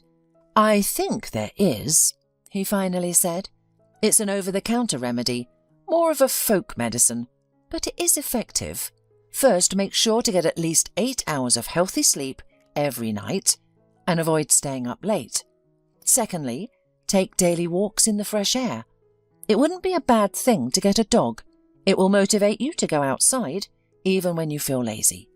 And thirdly, the third is coffee with a piece of cake, especially in pleasant company. If you'd like, I'm ready to offer my candidacy. Mindy laughed and extended her hand to him. Deal. Wayne blankly waited for the trial. After confessing everything, he felt neither fear nor relief, only a dull, endless fatigue, as though someone had pressed a button and turned off his ability to feel anything. He didn't ask himself why he had decided to kill his wife. No questions or answers could undo what had already been done. He didn't worry about his future because he knew that his immediate future meant prison. It was all pointless. Wayne even welcomed this peculiar dullness. It helped him get through each day. His former life seemed more and more like a dream.